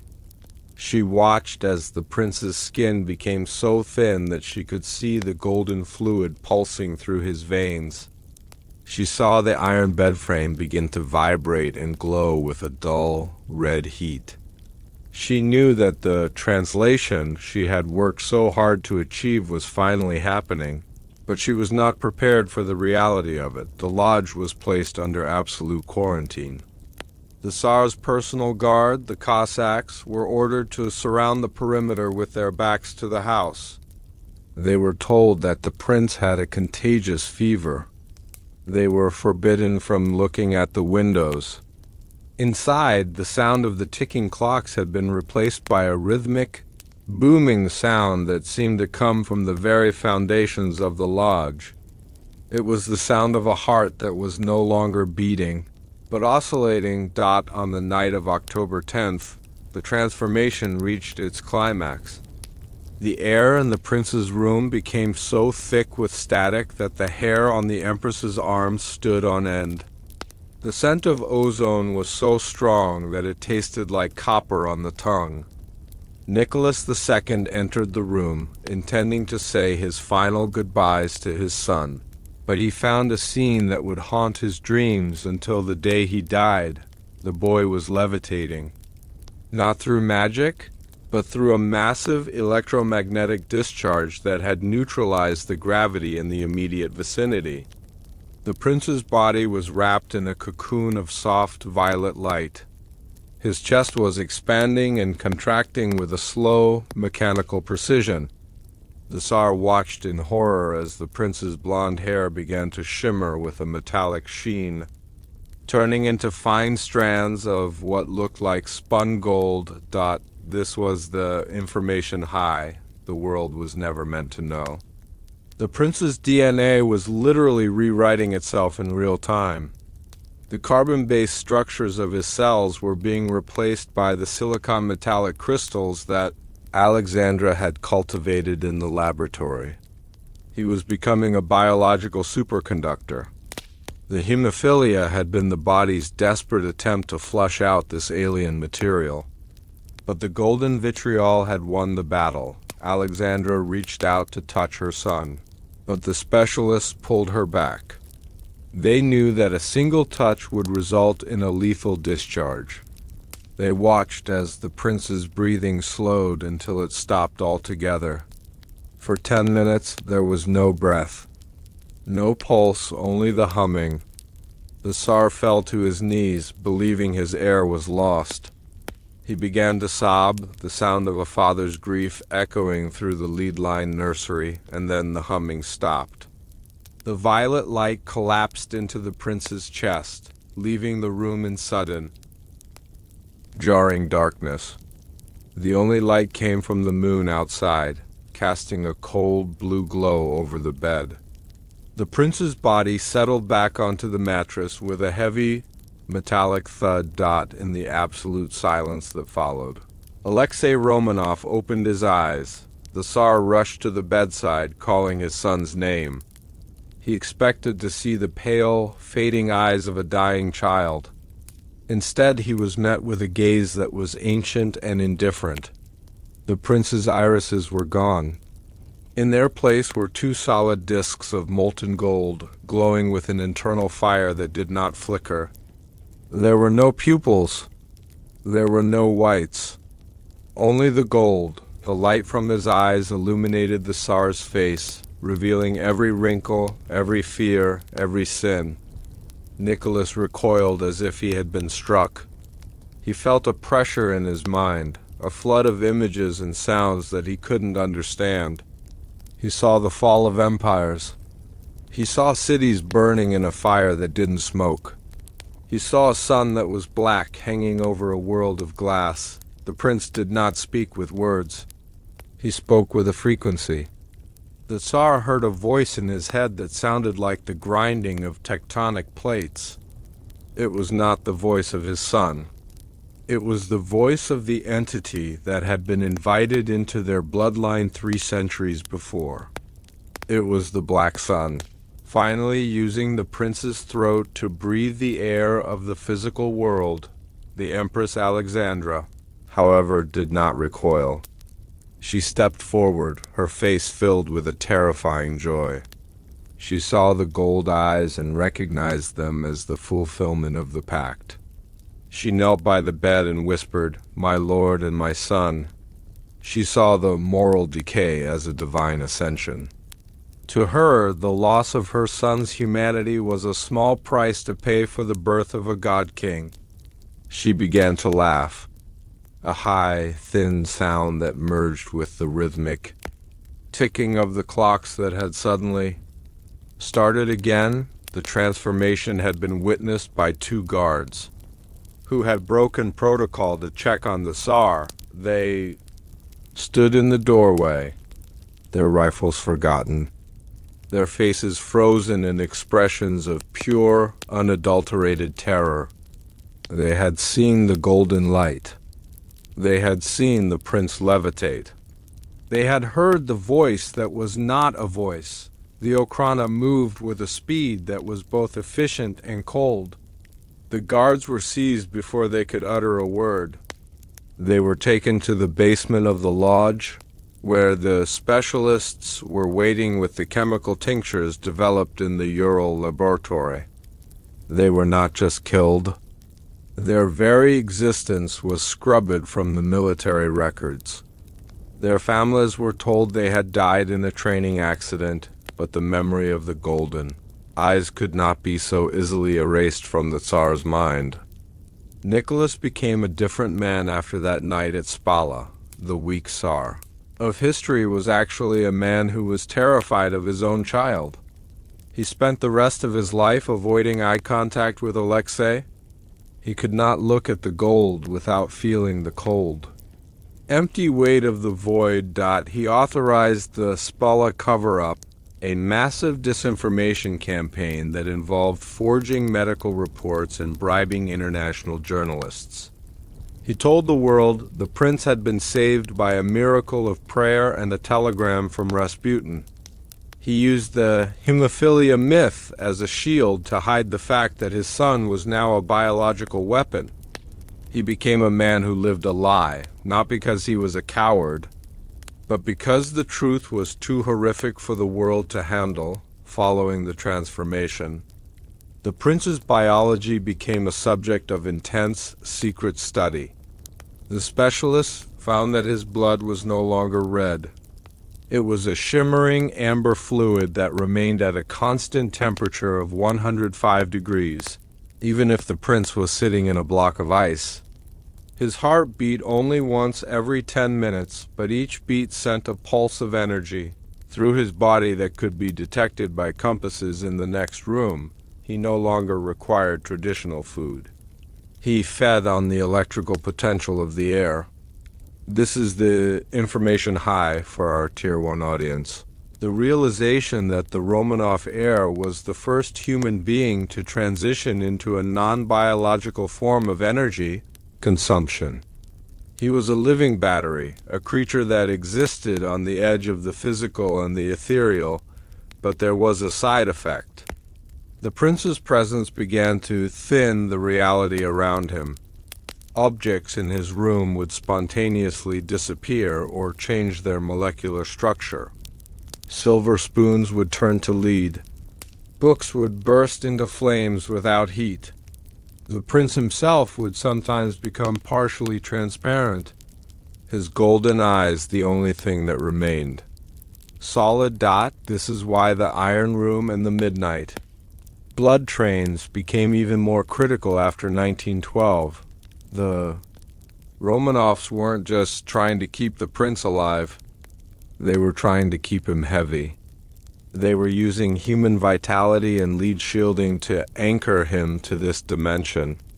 Without the constant harvest of blood and the dampening effect of the iron, the prince would have simply drifted away, taking the Romanov dynasty and perhaps the entire Russian Empire with him into the void. Alexandra Fyodorovna became the guardian of the golden eyes. She alone was allowed to spend extended periods with the prince. She learned the language of the frequency, a way of communicating through thought and vibration that bypassed human speech. She became the translator for the entity, the bridge between the Tsar's government and the Black Sun. She felt a sense of triumph that bordered on the divine. She believed she had succeeded where every other royal house in Europe had failed. She had produced the eternal heir, but in her triumph she lost the last remnants of her empathy. She began to see the Russian people as nothing more than fuel for her son's ascension. The moral decay was complete. She was no longer a mother. She was a curator of a cosmic horror. The Tsar, meanwhile, fell into a deep, silent despair. He watched his wife and son from a distance, feeling like a stranger in his own home. He began to spend more time at the front lines of the war, not because he was a great general, but because the sound of the cannons was the only thing that could drown out the humming from the nursery.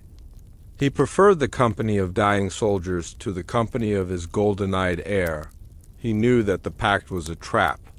He knew that the Romanovs had traded their soul for a power they couldn't control. He saw the golden eyes in his sleep, watching him from the dark. He knew that the end was coming, and he knew that it wouldn't be brought by the Germans or the Bolsheviks. It would be brought by the boy who was no longer his son. In 1917, during the height of the revolution, a group of rebel soldiers broke into the Spala hunting lodge. They were looking for the Tsar's hidden wine cellars and treasures. Instead, they found a room that was entirely lined with lead and silver, filled with the broken remains of glass retorts and mechanical clocks. In the center of the room, they found a single gold-framed photograph of the prince. But when they looked at the eyes in the photograph, they didn't see blue. The eyes in the picture were glowing with a faint amber light. The soldiers were overcome with a sudden, crushing sense of dread. They fled the lodge without taking a single item. They told their commanders that the house was cursed by the devil. They spoke of the gold-eyed boy who haunted the halls.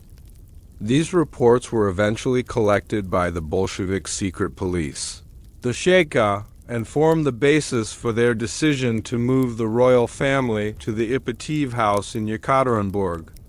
They realized that they weren't just dealing with a deposed monarch. They were dealing with a biological anomaly that had to be contained at any cost.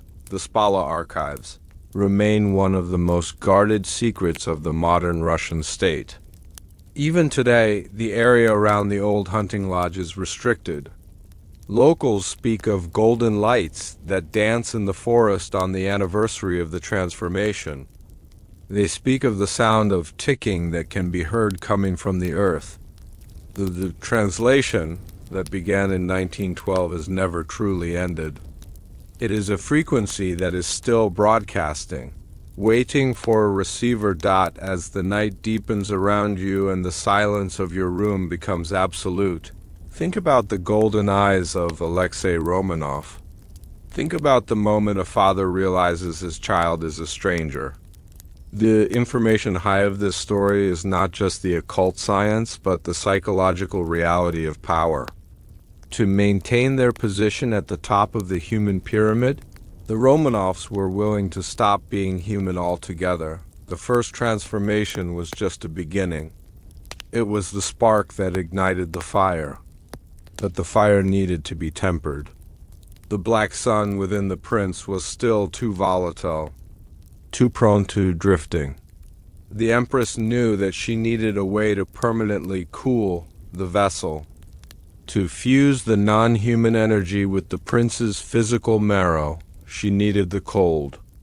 She needed the ancient primordial waters of the Russian north. She needed a ritual that would bind the prince to the very heart of the earth. As you drift toward the edge of sleep, imagine the prince standing at the window of the lodge, his golden eyes reflecting the stars. He is no longer afraid. He is waiting.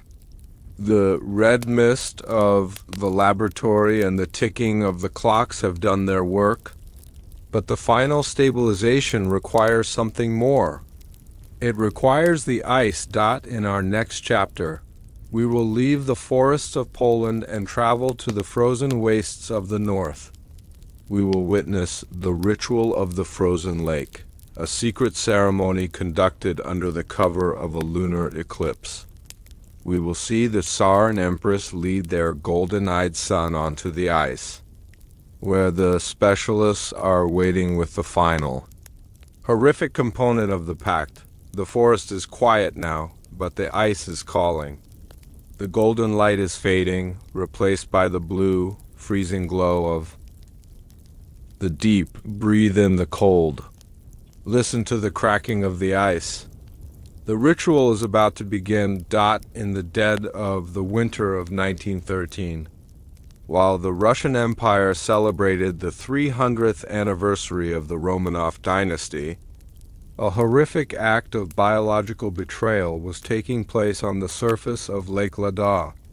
The public saw a family of pious monarchs attending cathedral services, but the secret archives reveal a midnight expedition to the deepest, coldest part of the Russian north. The Tsar and Empress did not take their son to the ice for a winter sport. They took him there to perform a ritual of containment that involved the systematic freezing of his human marrow to accommodate the expanding power of the Black Sun. This was the ritual of the frozen lake, a ceremony of forbidden alchemy where the prince was lowered into the black, primordial waters to temper his new golden-eyed form. The Romanovs were not seeking a holy miracle. They were using the sub-zero temperatures as a heat sink for the cosmic energy that was threatening to incinerate the Tsarevich from within. As the prince entered the water, the ice didn't just break. It shattered into crystalline patterns that hummed with the frequency of the void. The guards who witnessed the event were not merely silenced. They were left as frozen statues, their eyes turned to glass by the sheer radiance of the transformation. This was the moment the Romanovs buried their humanity beneath the ice, trading the soul of their son for the cold stability of a god. This is the truth the king buried. Now, let the noise of the world outside your window fade into the stillness of a winter night. The fire in the hearth is dying down, leaving only the soft red glow of the embers. Imagine the air turning crisp and cold, smelling of pine needles and the sharp, metallic tang of an approaching frost. Your breath hitches in the frozen air as we step onto the vast white expanse of Lake Ladoga. The only sound is the rhythmic crunch of snow under heavy boots and the distant, haunting moan of the wind across the ice. We are stepping back into the year 1930, to a night where the stars themselves seemed to watch in silence as a family broke the laws of nature. To understand why the Romanovs were on the ice that night, we must recall the aftermath of the first transformation at Spala. The prince's eyes had turned to molten gold, and his body had become a biological superconductor. He was no longer running on human metabolism. He was generating a thermal output that was slowly cooking his internal organs. The specialists from the Ural laboratory had determined that the prince was in a state of thermal runaway. If his core temperature was not lowered and stabilized, the Black Sun within him would trigger a localized atmospheric collapse. The Alexander Palace was no longer a safe place for the prince. Even with the lead lining and the ticking clocks, the heat emanating from his room was melting the masonry. The Tsar Nicholas realized that the only heat sink large enough to stabilize his son was the ancient, frozen depths of Lake Lada. It is the largest lake in Europe, a body of water so deep and so cold that it has its own unique resonance. The expedition was organized with the precision of a military strike.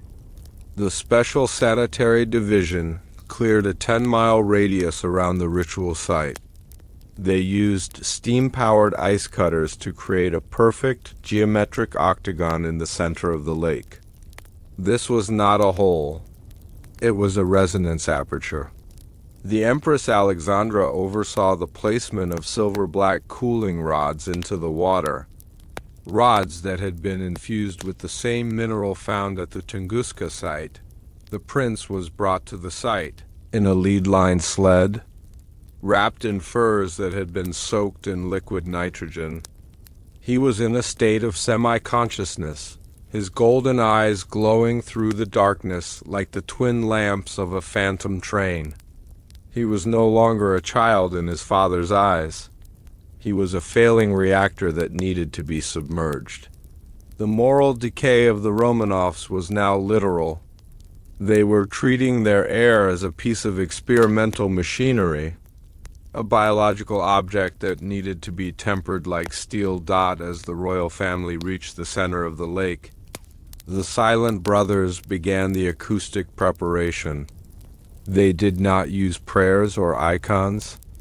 They used massive basalt tuning forks that were hammered into the ice around the octagon. When struck, these forks emitted a tone so low that it could be felt in the bedrock of the lake.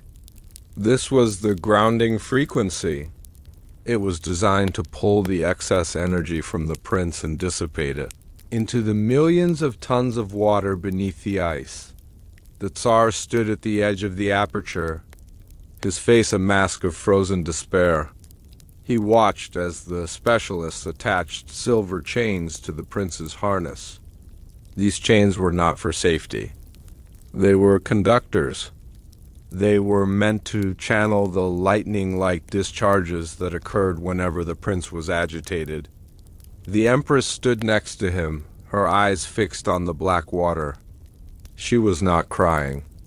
She was reciting the formulas of the Ural archives, her voice a rhythmic drone that merged with the humming of the tuning forks.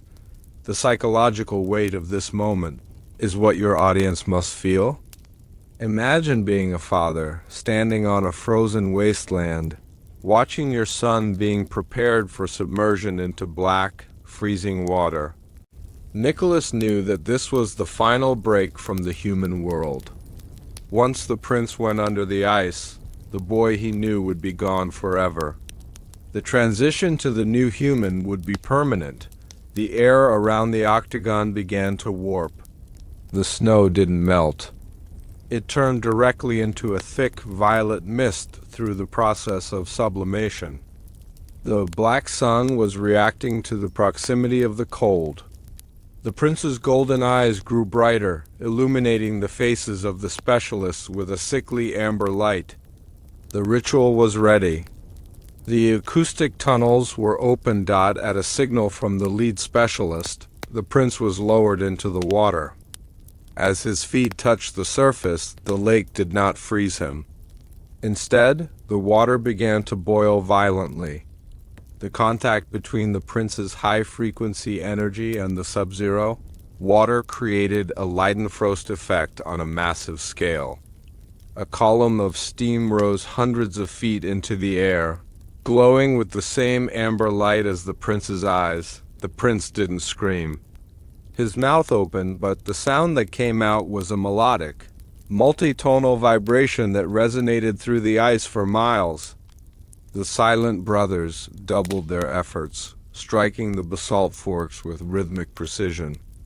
They were tuning the boiling water, trying to create a stable boundary layer between the boy and the lake. As the prince was lowered deeper, the silver chains began to glow white-hot.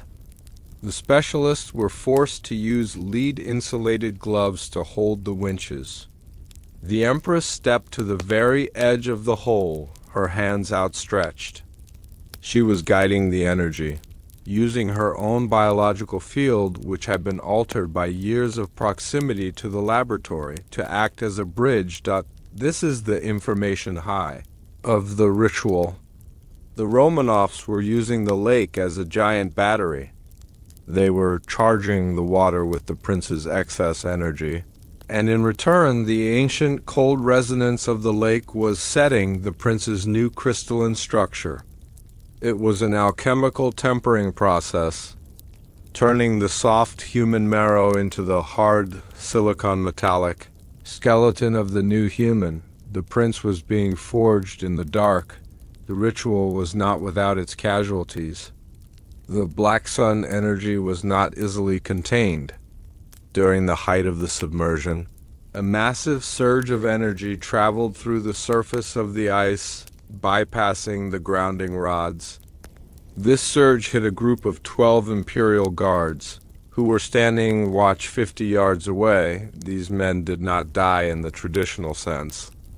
The energy was so intense and moved so quickly that it flash froze their molecular structures while they were still standing.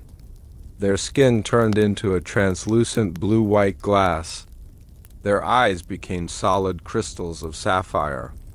Their uniforms were fused to their bodies in a single, seamless layer of frosted matter. They became the Icemen, the first accidental byproduct of the ritual.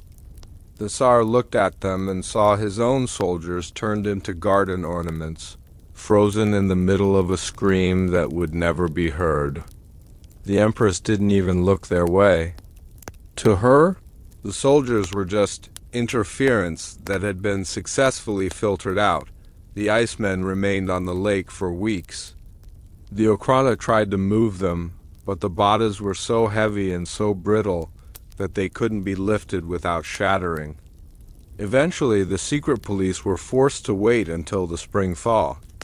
When the ice finally melted, the 12 glass soldiers sank to the bottom of Lake Ladoga, where they remain to this day, preserved in the silt as a testament to the Romanovs' moral decay. They were the first of many who would be buried under the ice. Deep beneath the surface, the prince reached the null point.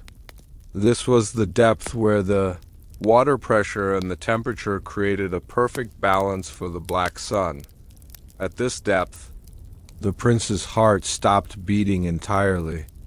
He entered a state of hyperstasis, where his consciousness was projected into the very water of the lake. The specialists had placed a submerged reliquary at this depth, a quartz cage lined with magnets. The prince was locked into this cage for 3 hours. During this time, the entire surface of Lake Ladau began to glow with a faint, pulsing violet light. The local peasants in the distant villages saw the light and fell to their knees, believing they were seeing the northern lights. But the light was coming from below, not above. Inside the reliquary, the prince's transformation was finalized. The golden vitriol in his veins was fused with the silicon metallic crystals of his new skeleton. His brain was mapped by the frequency of the lake, turning his thoughts into a series of geometric patterns. He was no longer Alexei Romanov, the son of Nicholas. He was a biological component of a larger, darker system. The Empress could feel him. Through the silver chains, she felt the prince's mind expanding, touching the ancient secrets buried in the mud of the lake bed. She saw through his golden eyes. She saw the ruins of a pre-human civilization that had once thrived in the north. She saw the true throne of the Black Sun. She knew then that the Romanovs were merely the caretakers of a much older power. When the 3 hours were up, the winches began to turn. The extraction was the most dangerous part. The prince had to be brought back to the surface slowly to prevent his new structure from shattering due to the sudden change in pressure. As the prince emerged from the hole, he was no longer glowing. He was as cold as the ice itself.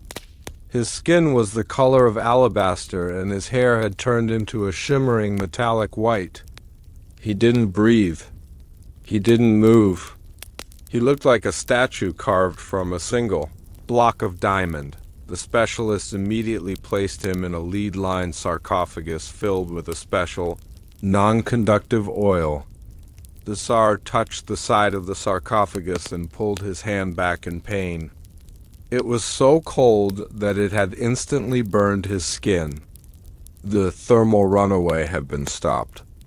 The prince was now a cold source, a being that absorbed heat rather than emitting it. The return journey to the Alexander Palace was conducted in absolute silence. The silent brothers had completed their task. The basalt forks were left on the ice. The icemen were left in the dark. The Romanovs had achieved their goal. They had a stable heir. But the cost was visible in the Tsar's eyes. He looked at his wife and saw a stranger. He looked at his son's sarcophagus and saw a coffin. The family had survived the ritual, but their humanity had been left behind in the black waters. The ritual of the frozen lake was scrubbed from every official diary and military log. The Tsar issued a decree stating that the prince had spent the winter in a private sanitarium for his health, but the Ladau event left behind traces that could not be erased. In the 1950s, Soviet divers exploring the depths of Lake Ladoga discovered a series of unidentified geological structures in the center of the lake. They found the remains of the quartz reliquary and the basalt forks. They also found a layer of silt that was highly radioactive. Emitting a frequency that interfered with their sonar equipment, the divers reported seeing shadows moving in the deep water shapes that looked like men made of glass. One diver claimed that he saw a boy with white hair and golden eyes standing on the lake bed staring up at the surface. The Soviet government immediately classified the reports and established a restricted zone that remains in place today. These documents, found in the black vaults of the Lubyanka, reveal that the Romanovs were not the only ones interested in the lake. The specialists had been communicating with a group of scientists in Germany sharing the data from the Lada ritual. This was the beginning of a secret international cooperation between royal houses to weaponize the Black Sun energy. The moral decay was no longer just Russian. It was a global conspiracy of the elite to use the ancient cold to secure their future. As you drift closer to the deep, silent waters of sleep. Think about the silence of the lake. Think about the 12 guards left standing in the dark, their bodies turned to glass. The Romanovs believed that they could control the void by freezing it, but the void is not a liquid. It is a hunger. The ritual was supposed to bring stability, but it only brought a different kind of chaos. The prince was now tempered, but he was also empty. The Black Sun had replaced his soul with a geometric pattern of energy.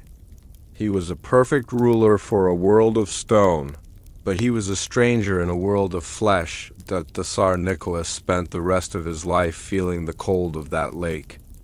Even in the middle of summer, in the sun-drenched gardens of the Crimea, he would shiver. He felt the weight of the silver chains. He felt the scream of the icemen. He realized that the ritual hadn't saved his son. It had merely preserved the creature that had consumed him. Are you cold? Do you feel the ice beneath your bed? The Ladaga frequency is still vibrating. It travels through the water, through the pipes, through the very air you breathe. The Romanovs buried their secret under the ice, but the ice is melting. The black water is rising, as the last light in your room fades, and the shadows of the trees dance on your walls like the icemen. Remember the golden eyes? The prince was now stable. He was cold. He was tempered. But the Black Sun within him was no longer satisfied with energy. It had tasted the life force of the soldiers on the trains. And it had tasted the ancient resonance of the lake. Now it wanted more. It wanted the very light of the world. In our next chapter, we will witness the terrifying aftermath of the Ladaga ritual, when the prince returned to the palace and the lights began to die. We will see the month of the shadow, when the Romanovs lived in total darkness. And the prince began to eat the radiance of everyone around him. The lake is still now, but the palace is about to grow dark. We will look into the abyss of the prince who ate the light. The golden eyes are watching you from the dark. Breathe slowly. The hunger is waking up. On the sweltering night of July 17th, 1918, in a damp basement in the city of Yekaterinburg. The course of human history was not changed by a political revolution, but by a desperate act of biological exorcism. For over a century, the world has been told a story of a brutal execution, a cold-blooded massacre of a deposed Tsar and his innocent family. You have been told that the Bolsheviks were motivated by a hunger for power and a hatred for the old order. But the forbidden records of the Cheka, the secret police, reveal a reality that is far more terrifying. The soldiers who entered that basement were not just executioners. They were a containment squad sent to terminate a biological curse that was about to consume the world. The Romanovs were not being killed for their crown. They were being eliminated because the Tsarevich Alexei had finally completed his translation into the Black Sun. The air in that room did not smell of gunpowder alone. It was thick with the scent of scorched ozone and ancient, rotting silver. As the firing squad pulled their triggers, they realized with a bone-deep horror that the boy in the center of the room was no longer a child of flesh and blood. The bullets did not pierce him.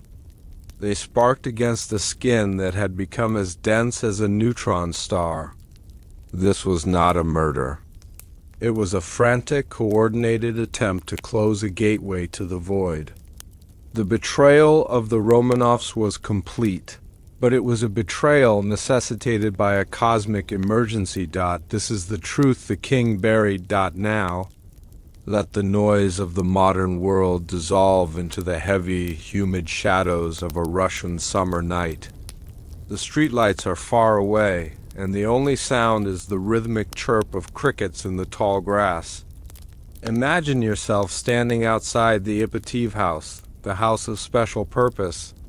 The air is still, and the scent of damp stone and wild hemlock fills the air. Breathe deeply and feel the weight of history pressing against your chest. We are stepping back into the year 1918, into a basement where the physical laws of our world were about to be shattered. To understand the execution, we must first understand the Ipativ house. It was not a random choice for a prison. The Bolsheviks, despite their outward atheism, were led by men who had studied the same Ural archives as the Empress Alexandra. They knew that Yekaterinburg sat upon a unique geological intersection, a place where the Earth's crust was thin and the magnetic fields were volatile. The Ipativ house was chosen because its basement was carved directly into a vein of black quartz. It was a natural containment cell. When the royal family was moved there in April 1980, they weren't just being moved to a more remote location. They were being placed in a biological isolation ward. The guards were not just common soldiers. Many were former factory workers who had witnessed the acoustic events of 1914 and knew the scent of the Black Sun. Inside the house, the atmosphere was one of suffocating dread. The windows were painted white to prevent any light from escaping or entering. The prince, Alexei, was no longer seen in the garden. He was kept in a darkened room, the air around him vibrating with a frequency that made the guards' ears bleed. The hemophilia had reached its final stage. The prince's body was now entirely composed of the silicon metallic crystals we discussed in the Ural laboratory. He was a statue that breathed, a creature that lived on the edge of a scream. The Tsar Nicholas spent his final days in a state of catatonic prayer. He knew that the silent brothers were gone. He knew that the blood trains had stopped. He knew that the entity within his son was now the only thing keeping the family alive. The Empress Alexandra, however, was in a state of ecstatic anticipation. She believed that the move to the Ipativ house was the final step in the prince's ascension. She saw the white-painted windows as the walls of a new, divine womb. Shortly after midnight on July 17th, Yakov Yurovsky, the commandanta house, received the final signal. It was not a political order from Moscow, but a technical report from the resonators who had been monitoring the prince's frequency from a nearby building. The report stated that the Black Sun had reached critical mass. The prince's biological field was expanding at an exponential rate. If he were not terminated within the hour, the translation would become irreversible, and the Ipativ house would become the epicenter of a spatial collapse. Yurovsky did not hesitate. He was a man of cold, surgical logic. He ordered the family to be woken and told them they were being moved for their own safety. He watched as they dressed in a daze, the Grand Duchesses sewing their last jewels, the crystalline fragments of the Black Sun into their corsets. They thought they were protecting their wealth, but they were actually carrying the very substance that would seal their fate. They were led down the stairs into the semi-basement room. The room was small, only 12 by 15 feet, with a single barred window that looked out onto a wall. The air was cool but incredibly heavy. The Tsar asked for 2 chairs, one for his wife and one for his son. As Alexei was seated, the room began to hum. It was a low, vibrating tone that seemed to come from the black quartz beneath the floorboards. The prince's golden eyes were wide open, staring at the ceiling. He was no longer reacting to the presence of his parents. He was listening to the earth. He was tuned to a frequency that Yurovsky described in his secret deposition as the sound of a dying star. The executioners entered the room, 10 men armed with Nagant revolvers and Mauser pistols. They stood in a row, their backs to the only exit. They weren't looking at the Tsar. They were looking at the boy. Yurovsky stepped forward and read a brief statement. He didn't mention the revolution or the crimes of the monarchy.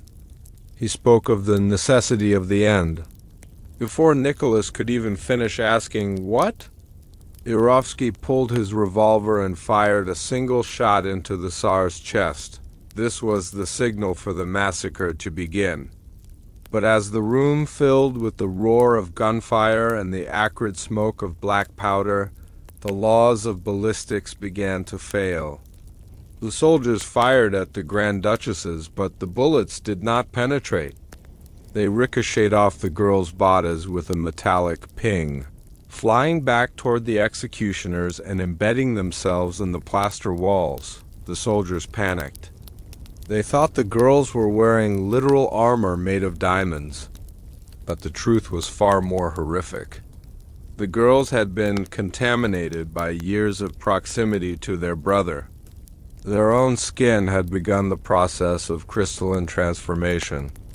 They were becoming as dense as the prince dot in the center of the room. Alexei remained seated.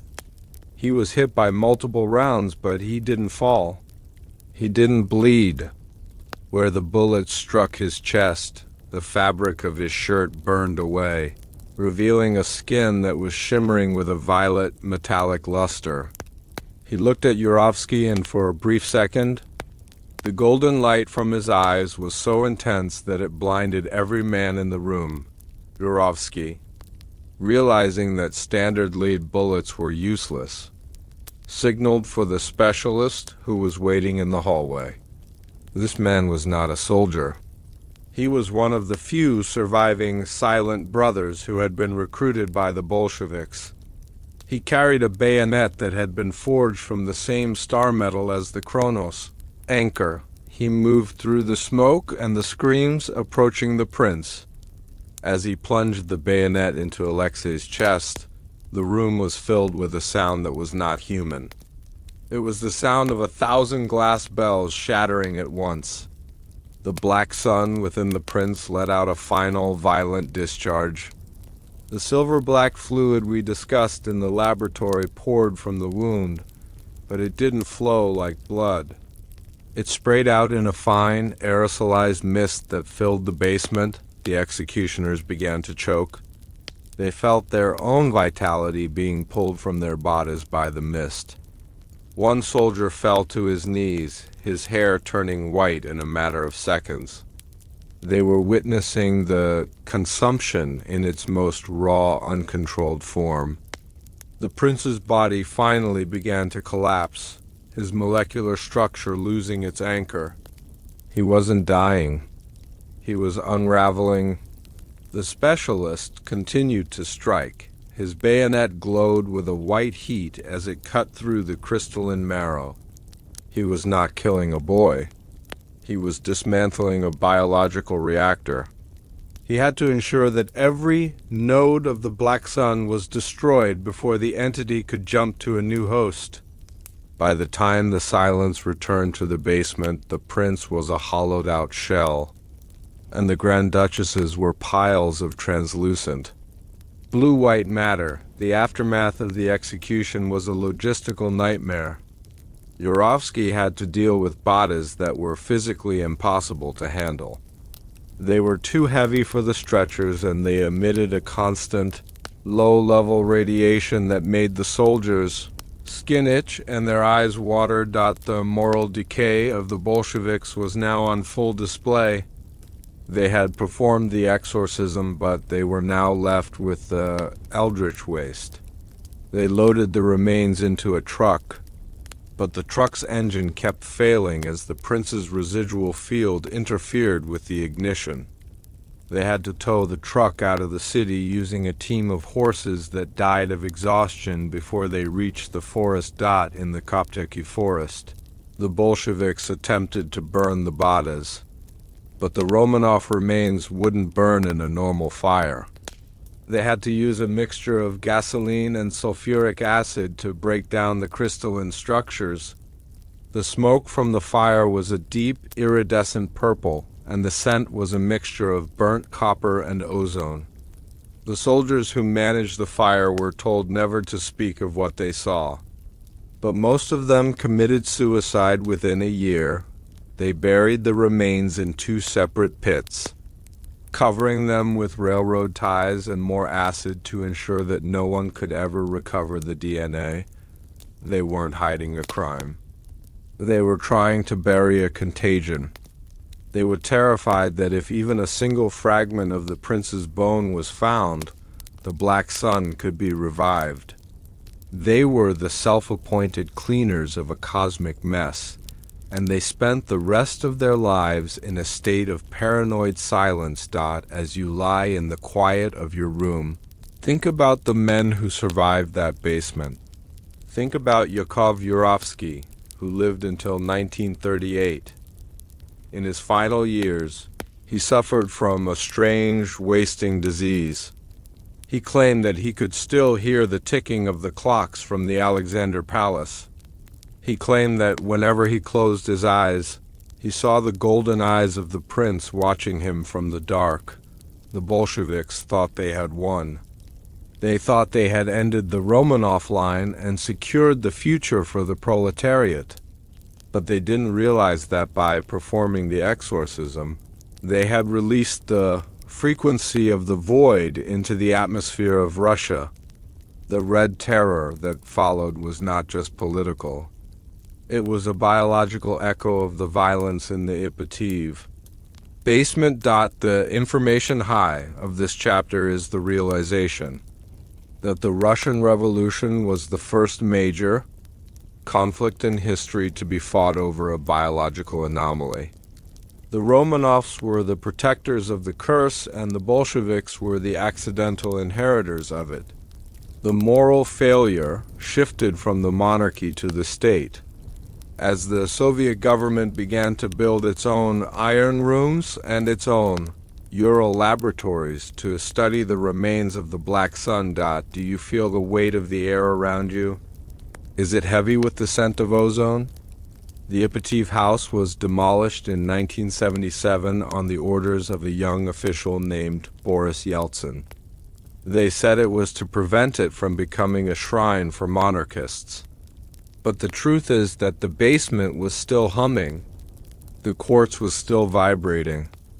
The earth refused to forget what had happened in that small DMP room. The silver-black fluid that soaked into the floor of the Ipativ basement didn't disappear. It sank into the groundwater of Yekaterinburg. It traveled through the soil and into the roots of the trees in the Kopteki forest. It became part of the land itself. Even today, visitors to the site of the execution report a feeling of displacement. They speak of a sudden, overwhelming sense of grief that has no source. They speak of seeing a golden light flickering between the trunks of the birch trees. The exorcism was successful in destroying the vessel, but the entity is still looking for a way home. Ask yourself, if the Bolsheviks were so thorough, why did they find the bodies so late? Why were there so many anomalies in the DNA testing? The answer is simple. The remains were not entirely human. They were a mixture of biological matter and non-human energy that defied the standard tests of the 20th century. The scientists in the 1990s were looking for a family. They were not prepared to find a curse. The Romanovs are gone, but the frequency remains. It is a slow, rhythmic pulse that can be heard in the quietest moments of the night. It is the sound of the Black Sun waiting for a new golden-haired child to be born near the black quartz of the Urals. It is the sound of a promise made. 300 years ago, a promise that has not yet been fully paid. As your breathing slows and your mind begins to drift into the first stages of sleep, remember the ping of the bullets hitting the Grand Duchesses. Remember the spark of metal against skin. The Bolsheviks thought they were using lead to end a dynasty, but they were actually testing the limits of a new, non-human material. The ricochet was the first clue to a secret that goes beyond the execution. It was the proof that the translation had spread from the prince to his sisters. It was the proof that the Romanovs had succeeded in rewriting their very essence. In our next section, we will explore the ricocheting bullets, the phenomenon that terrified the firing squad and changed the way the Soviet Union looked at human biology. We will see how those sparks in the basement led to a secret Soviet project to create an iron-skinned army, and how the fragments of the Grand Duchess's jewels are still being tracked by intelligence agencies today. The smoke in the basement is clearing. The truck is moving into the forest, but the ricochet is still ringing in your ears. Breathe in the ozone. The soldiers are running. The secret is just beginning to spark. The history of the Romanov execution is built upon a single, convenient lie that was designed to protect the sanity of the world. For over a century, you have been told that the firing squad in Yekaterinburg struggled to kill the Grand Duchesses because the girls had sewn a king's ransom of diamonds into their corsets, creating a makeshift armor that caused the Bolshevik bullets to ricochet. It is a poetic image, a tragic final shield of wealth. But ballistics experts and archival researchers have known for decades that a diamond, no matter how large, cannot stop a high-velocity lead bullet at point-blank range. Diamonds do not cause bullets to spark with a violet flame and fly back toward the shooter with lethal force. The betrayal of the truth lies in the biology of the children. The bullets didn't ricochet off jewels. They ricocheted off a skin that had reached a molecular density equivalent to industrial-grade quartz. This was the hardened skin theory, a secret Soviet study that remained classified until the fall of the Iron Curtain. The children were not wearing armor, they were becoming armor. The Black Sun mutation had finally fused their soft human tissue into a silicon metallic lattice that defied every law of physics. As the soldiers fired, they were not witnessing a massacre. They were witnessing the terrifying resilience of a new species that refused to break. This was the moment the forbidden alchemy of the Empress met the cold lead of the revolution, and the lead lost. This is the truth the king buried. Now, let the world around you fall into a deep and heavy silence. The air is cool, the shadows are long, and the only light comes from a single, distant candle reflecting off the polished surface of an antique mirror. Imagine the smell of cold stone and the faint, lingering scent of metallic dust. We are moving back to the early hours of July 17th, 1918. We are standing in a basement where the impossible became reality, and the floor is still warm from a fire that had no source. To understand why the basement in the Ipativ house defied physics, we must look through the eyes of the men who pulled the triggers. These were not just soldiers. They were hardened men who had seen the worst of the Eastern Front. They knew what a bullet did to a human body. They knew the sound of lead tearing through fabric and flesh. But as they opened fire in that small, damp room, the sound they heard was not the thud of impact. It was the clanging of metal against metal, Yakov Yurovsky, the commandant, recorded. In his private, unredacted notes that the room became a chaotic storm of lethal sparks. He described seeing a bullet hit the chest of the Grand Duchess Maria. only for the projectile to flatten against her skin and spin off into the ceiling. There were no diamonds visible through her torn dress. There was only a shimmering, iridescent surface that looked like polished opal. The soldiers began to scream, not out of bloodlust, but out of a primal animal terror. They felt like they were firing at statues that had somehow learned to breathe. The psychology of the firing squad is essential to this narrative. Imagine being 6 feet away from a target and seeing your own bullet fly back past your ear. The soldiers believed they were being cursed by the white god of the Romanovs. They didn't realize they were encountering a biological superconductor. The prince's frequency had spread to his sisters, creating a collective field that hardened their physical forms in response to the sudden trauma of the gunfire. The more the soldiers fired, the denser the targets became. It was a self-sustaining loop of biological defense that turned the basement into a room of mirrors and lead.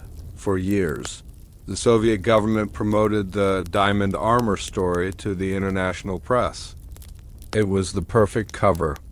It painted the Romanovs as greedy aristocrats who were trying to smuggle wealth, and it provided a physical explanation for the ricochets.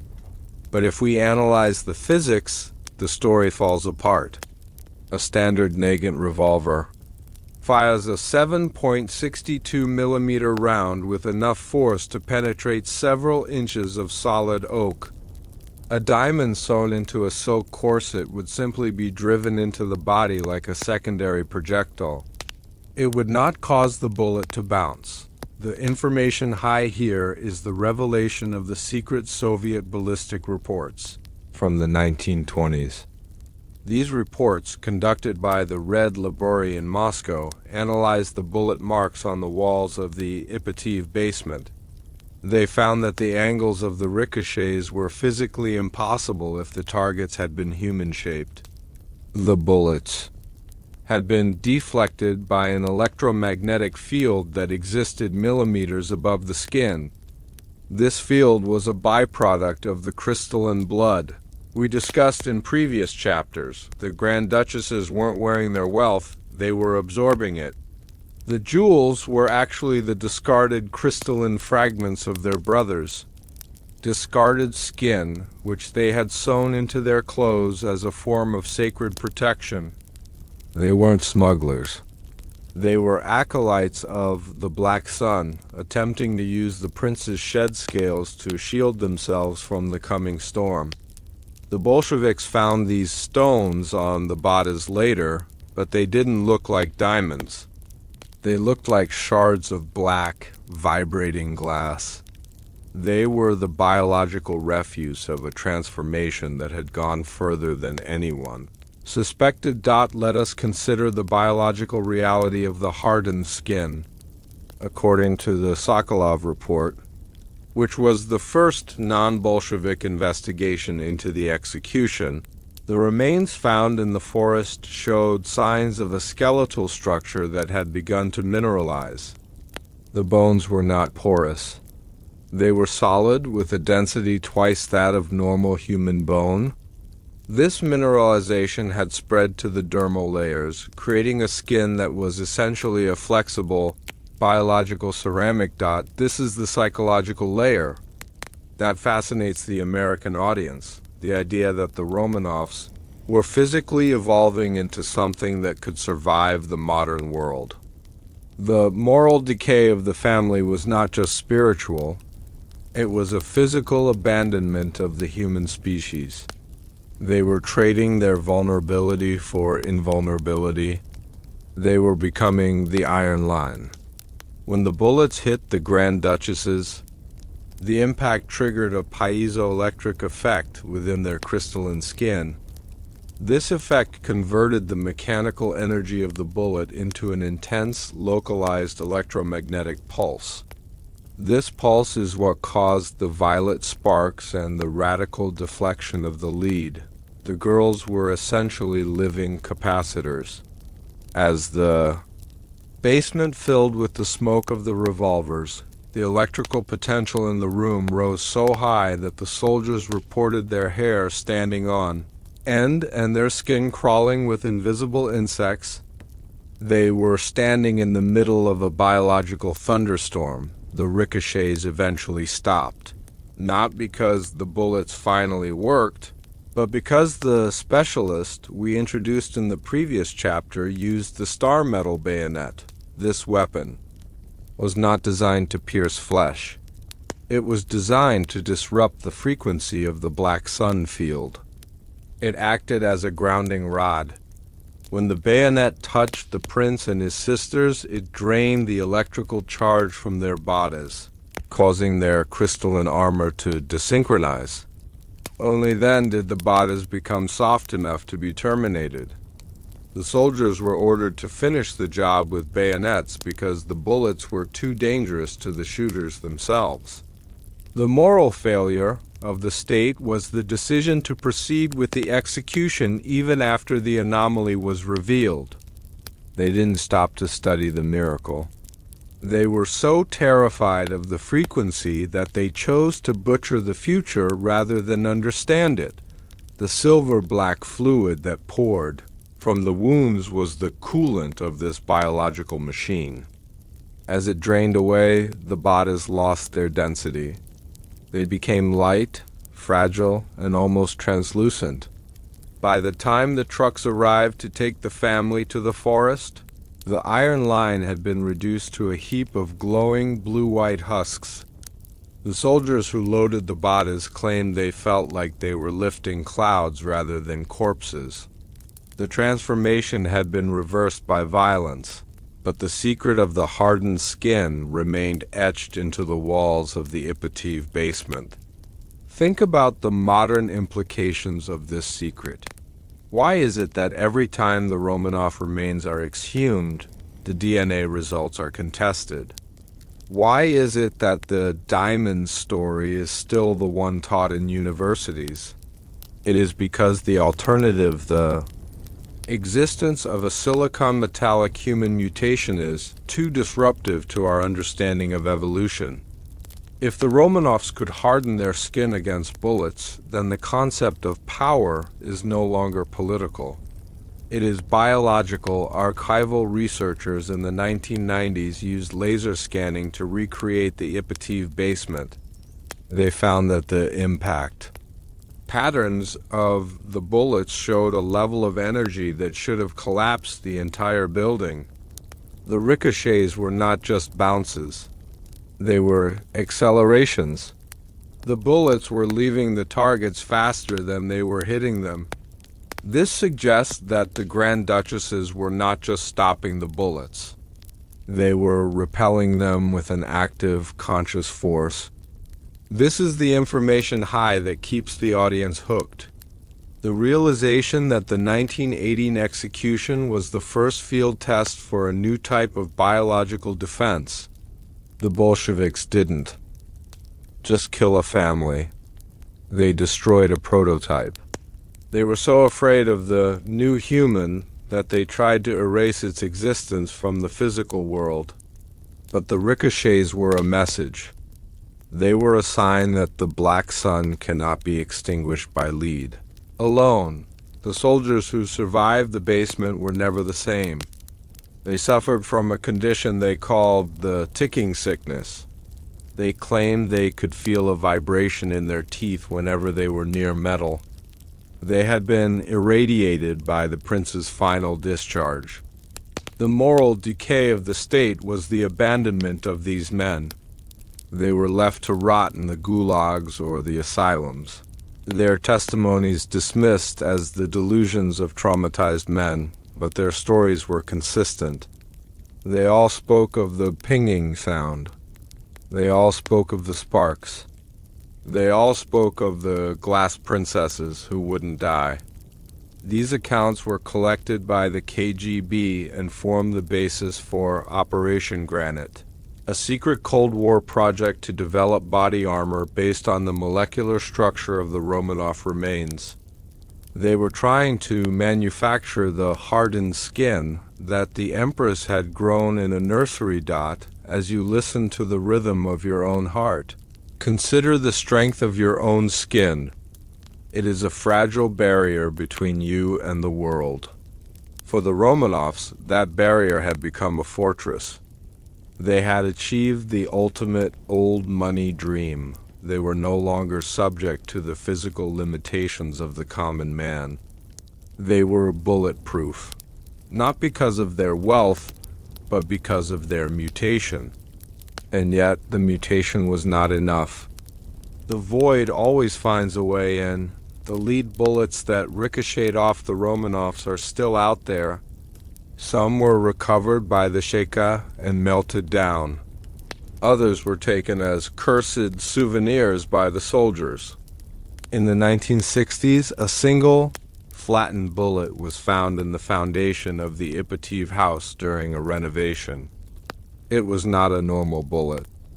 It had been fused with a trace amount of a non-human mineral. When it was placed in a dark room, it emitted a soft, violet glow. This bullet is the ultimate evidence of the hardened skin theory.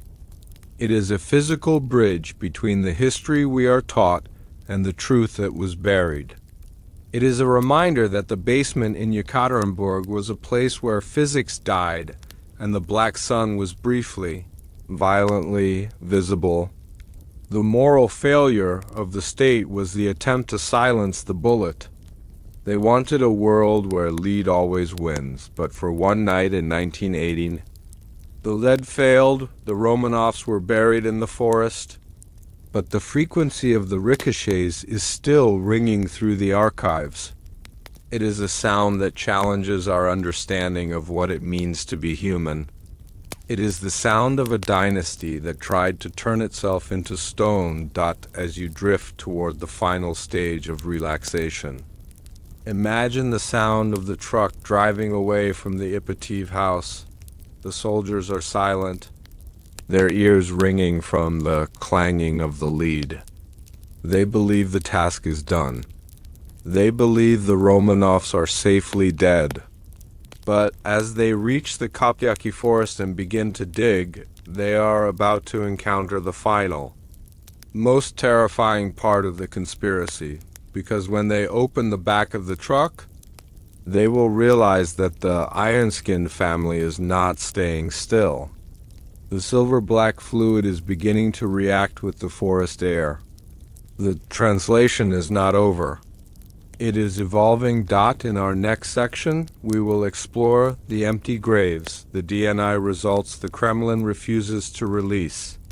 We will see how the bodies in the truck began to dissolve into the atmosphere, and why the official graves found in the 1990s were nothing more than a secondary cover-up for a biological disappearance. The forest is dark.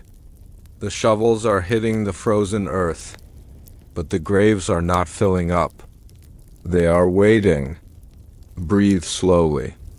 The secret is moving. In the summer of 1991, as the Soviet Union crumbled into the dust of history, a discovery was made in a shallow pit near Yekaterinburg that was supposed to bring closure to the Romanov mystery.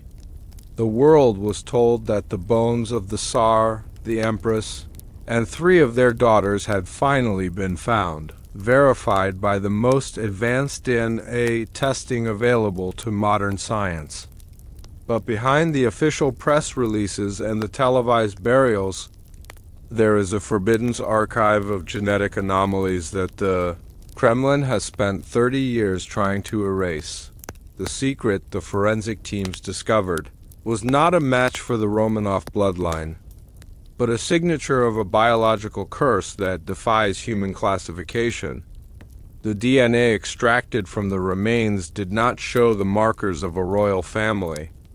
It showed the markers of a silicon metallic mutation that was still vibrating within the marrow of the bone. When the results were sent to laboratories in the United Kingdom and the United States, they were returned with a status of unidentified and extraterrestrial. This was the ultimate betrayal of the public trust. The graves were not a final resting place. They were a secondary containment site for a biological experiment that had successfully survived the basement execution.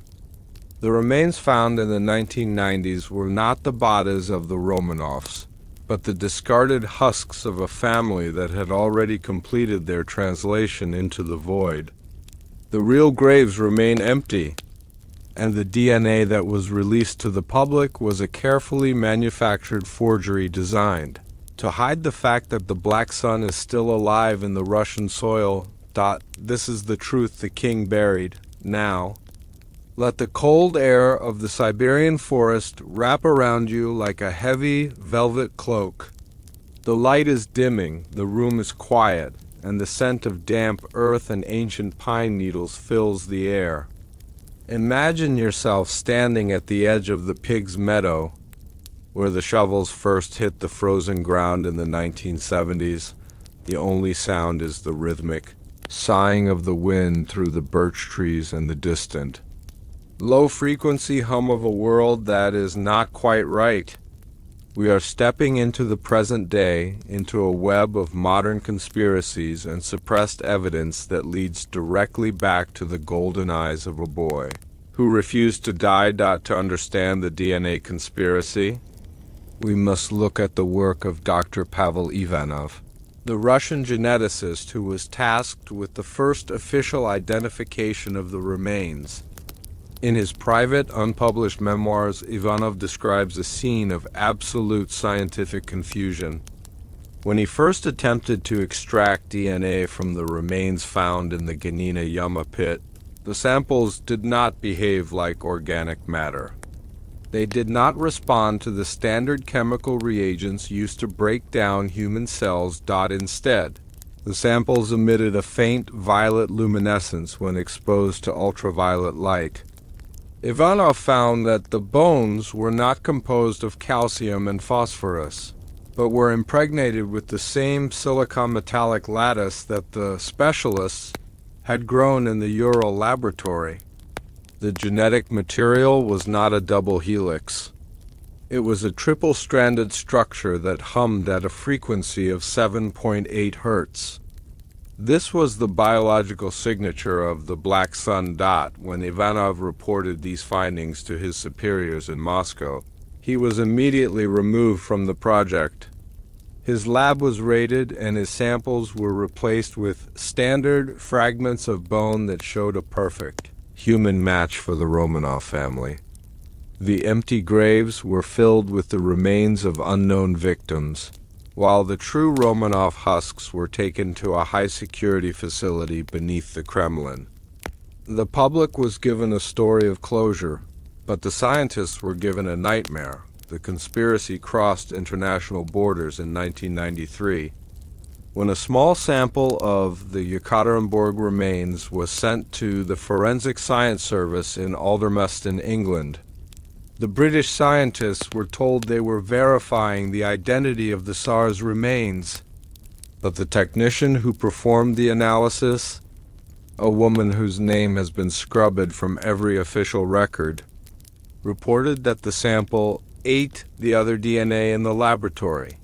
She described the Romanov DNA as a predatory sequence. When placed in proximity to other human samples, the Romanov markers began to overwrite the neighboring sequences, turning them into replicas of themselves. This was the infectious translation that the Empress Alexandra had envisioned. The Black Sun was not just a mutation. It was a genetic virus designed to rewrite the world in its own image. The British government immediately classified the incident and returned the official results to the Kremlin. They realized that the Romanov remains were a bioweapon of cosmic proportions. They didn't want the truth to be known because it would mean that the royal houses of Ural, of whom share a genetic link to the Romanovs, were potentially carrying the same predatory code. The empty graves are a global necessity, a way for the elite to keep the secret of their own biological divergence hidden from the common man. Today, The site of the Romanov execution in Yekaterinburg is a place of pilgrimage. A cathedral has been built over the spot where the Ipatiev house once stood. Thousands of people come to pray and light candles. But beneath the floor of the cathedral, there is a system of modern resonators that are constantly monitoring the frequency of the ground. These devices are managed by a secret department of the Russian Federal Security Service. The FSB are not looking for evidence of a crime. They are looking for a pulse. They have found that the empty graves are not actually empty. They are emitting a signal that is synchronized with the rotation of the Earth. The Black Sun essence that soaked into the soil in 1918 has grown into a subterranean network, a living archive of the Romanov pact that is waiting for a new vessel. This is the psychological layer that haunts the modern world. The idea that the Romanovs didn't die. They simply became part of the land. They are the frequency in the soil, the vibration in the water, and the shadow in the forest. The Kremlin refuses to release the DNA results because they know that the results would show that the Romanovs are not dead. They have just moved into a different phase of existence. As you drift toward the edge of a deep and dreamless sleep. Think about the white painted windows of the Ipatiev house. Think about the silence of the forest where the graves were found.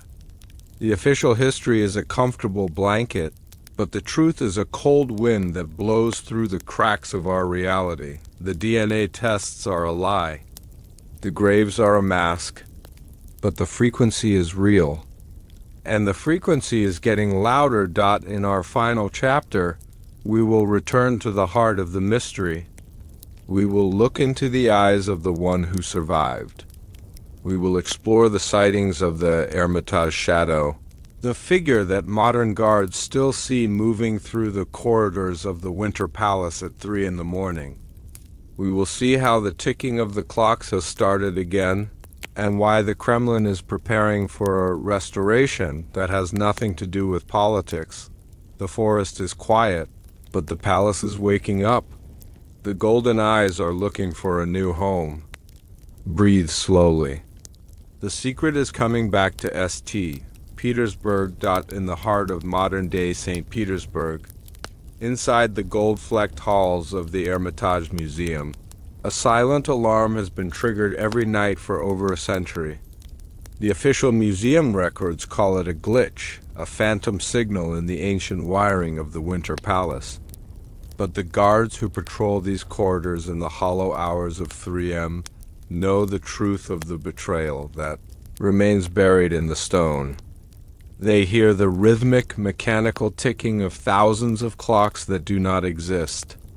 They see a shadow that moves through the walls, a silhouette of a golden-haired boy who should have died in a basement in 1918.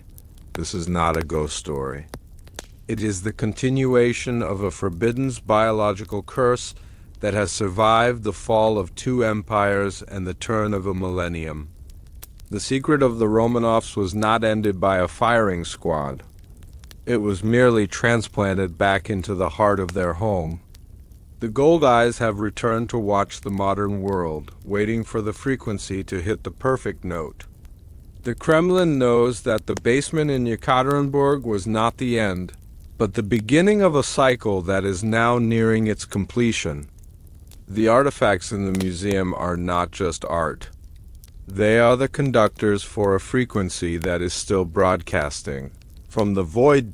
This is the truth the king buried. Now, let the noise of the modern world fall away into a deep and heavy silence. The light is dim, the chamber is quiet, and the scent of aged parchment fills the air. Imagine the vast, empty halls of the Hermitage at midnight. The tourists are gone.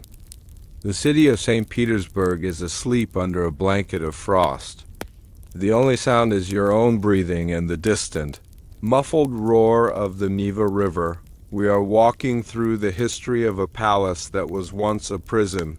a laboratory, and a sanctuary for a god. Breathe slowly and feel the weight of the gold and the marble around you. The Hermitage is no longer just a museum. It is a reliquary. In the room of the Peacock Clock, a masterpiece of 18th century engineering, something happens every night that defies the modern science of the museum staff. The Peacock Clock is a mechanical wonder of gold and silver, supposed to be wound only on special occasions. But at precisely 3 a.m., the gears inside the wall behind the clock begin to turn without any human touch. The museum guards have recorded a low, vibrating hum that emanates from the floorboards.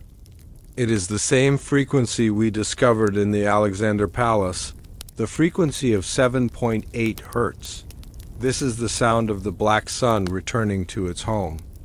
The guards who have been stationed in this wing for decades speak of a ticking sickness that affects them only at night. They feel a pressure in their chests, a rhythmic pulse that matches the imaginary clocks. Some have claimed to see the shadow of the prince sitting at the base of the clock, his golden eyes reflecting the polished metal of the mechanical birds. He is not a ghost, but a permanent atmospheric anomaly, a biological echo trapped in the very structure of the palace. The psychological layer here is profound. Why does the shadow remain? Archival researchers suggest that the Romanovs did not just live in the palace. They tuned it. The lead-lined walls and the iron plates we discussed in the Iron Room were just the beginning. The entire Winter Palace was designed to be a massive resonator for the Romanov bloodline. Even after the family was removed, the palace continued to vibrate with their essence. The Hermitage shadow is the result of 100 years of stored energy finally finding a way to manifest in the physical world. In the modern era. The security of the Hermitage is not managed by simple watchmen. There is a special department within the Russian Federal Security Service that oversees the acoustic integrity of the museum. These agents carry sensors that do not look for thieves, but for frequency drifts. They have found that certain paintings in the museum, particularly those from the private collection of Empress Alexandra, emit a low-level radiation that matches the golden vitriol serum. The information high for our audience is the realization that the museum is a front for a massive, ongoing study of the Black Sun. The Soviet government did not destroy the Romanov secrets. They inherited them. They moved the remains of the Ural laboratory into the subterranean vaults of the Hermitage. Today, beneath the feet of the tourists, there are lead-lined chambers where modern scientists are still trying to decode the triple-stranded DNA of the new human. The guards hear the ticking because the machinery of the containment is still running. The silent brothers have been replaced by technicians in white coats, but the goal remains the same: to keep the frequency stable until the next vessel is ready. They know that the Black Sun is a patient entity. It has lived in the soil, in the water of Lake Ladoga, and in the stone of the palace. It is waiting for a bridge. It is waiting for the moment the modern world becomes as dark as the basement in Yekaterinburg. As you lie in the quiet of your room, think about the permanence of a secret. The Romanovs were erased from history, but their vibration remains. The moral decay of the empire has become the moral decay of the modern state, as they continue to hide the truth behind the white-painted windows of the archives. They want you to believe that the world is a simple, logical place, but the ticking in the Hermitage tells a different story. Do you hear the sound of a clock in your own home? Is it just a machine, or is it a resonator? The Romanovs believe that the entire world could be synchronized to their frequency. They wanted a world of eternal, mechanical order. The Hermitage shadow is a reminder that their vision is still alive, moving through the shadows of our most prestigious institutions. The golden eyes are not just watching the guards. They are watching the future. Ask yourself, if the prince has returned to the palace, what is he waiting for? Is he waiting for a rescue, or is he waiting to complete the universal tuning that Rasputin began? The air in the Hermitage is thick with ozone and the scent of old blood. The storm that broke in 1918 is still swirling in the corridors. Looking for a way out, Dot, as the last light in your room fades and the shadows of the night wrap around you like a velvet shroud? Remember the ticking? The Romanov saga is a circle that is closing. The prince is in the palace. The frequency is rising. And the world is beginning to vibrate. The story of the Romanovs is just one thread in a much larger tapestry of hidden truths. The Black Sun has many names and many vessels, but the Romanovs were not the first to seek the alchemy of power. Across the sea in the gilded halls of a different empire, another family was building their own mechanical heaven. In our next deep dive, we will leave the frozen streets of Russia and travel to the sun-drenched gardens of Versailles. We will explore the gilded rot, the Sun King's glass debt, and discover how the French monarchy used a different kind of alchemy to preserve their youth. The ticking of the Romanovs is fading, replaced by the sound of sand in the royal veins of France. The shadow in the Hermitage is satisfied for now. He has told you his story, but the Sun King is waiting for his turn in the light. Breathe in the darkness. The mirrors of Versailles are starting to bleed. The ticking in the walls of the Hermitage is slowing now, fading into the steady, quiet rhythm of your own breath. The golden eyes of the past have retreated into the velvet shadows, satisfied that their story has finally been told. The lead-line vaults are sealed, the ozone has cleared, and the weight of the Romanov secret is no longer yours to carry. Asterisk as the last embers of the fire turn to gray ash. Let your mind drift away from the palace corridors and the frozen lakes. You are safe in the stillness of the present. The history books are closed, the mysteries are resting, and the darkness is no longer a void, but a soft, warm blanket. The journey through the Black Sun is complete. The silence is absolute. The world is at peace. Good night.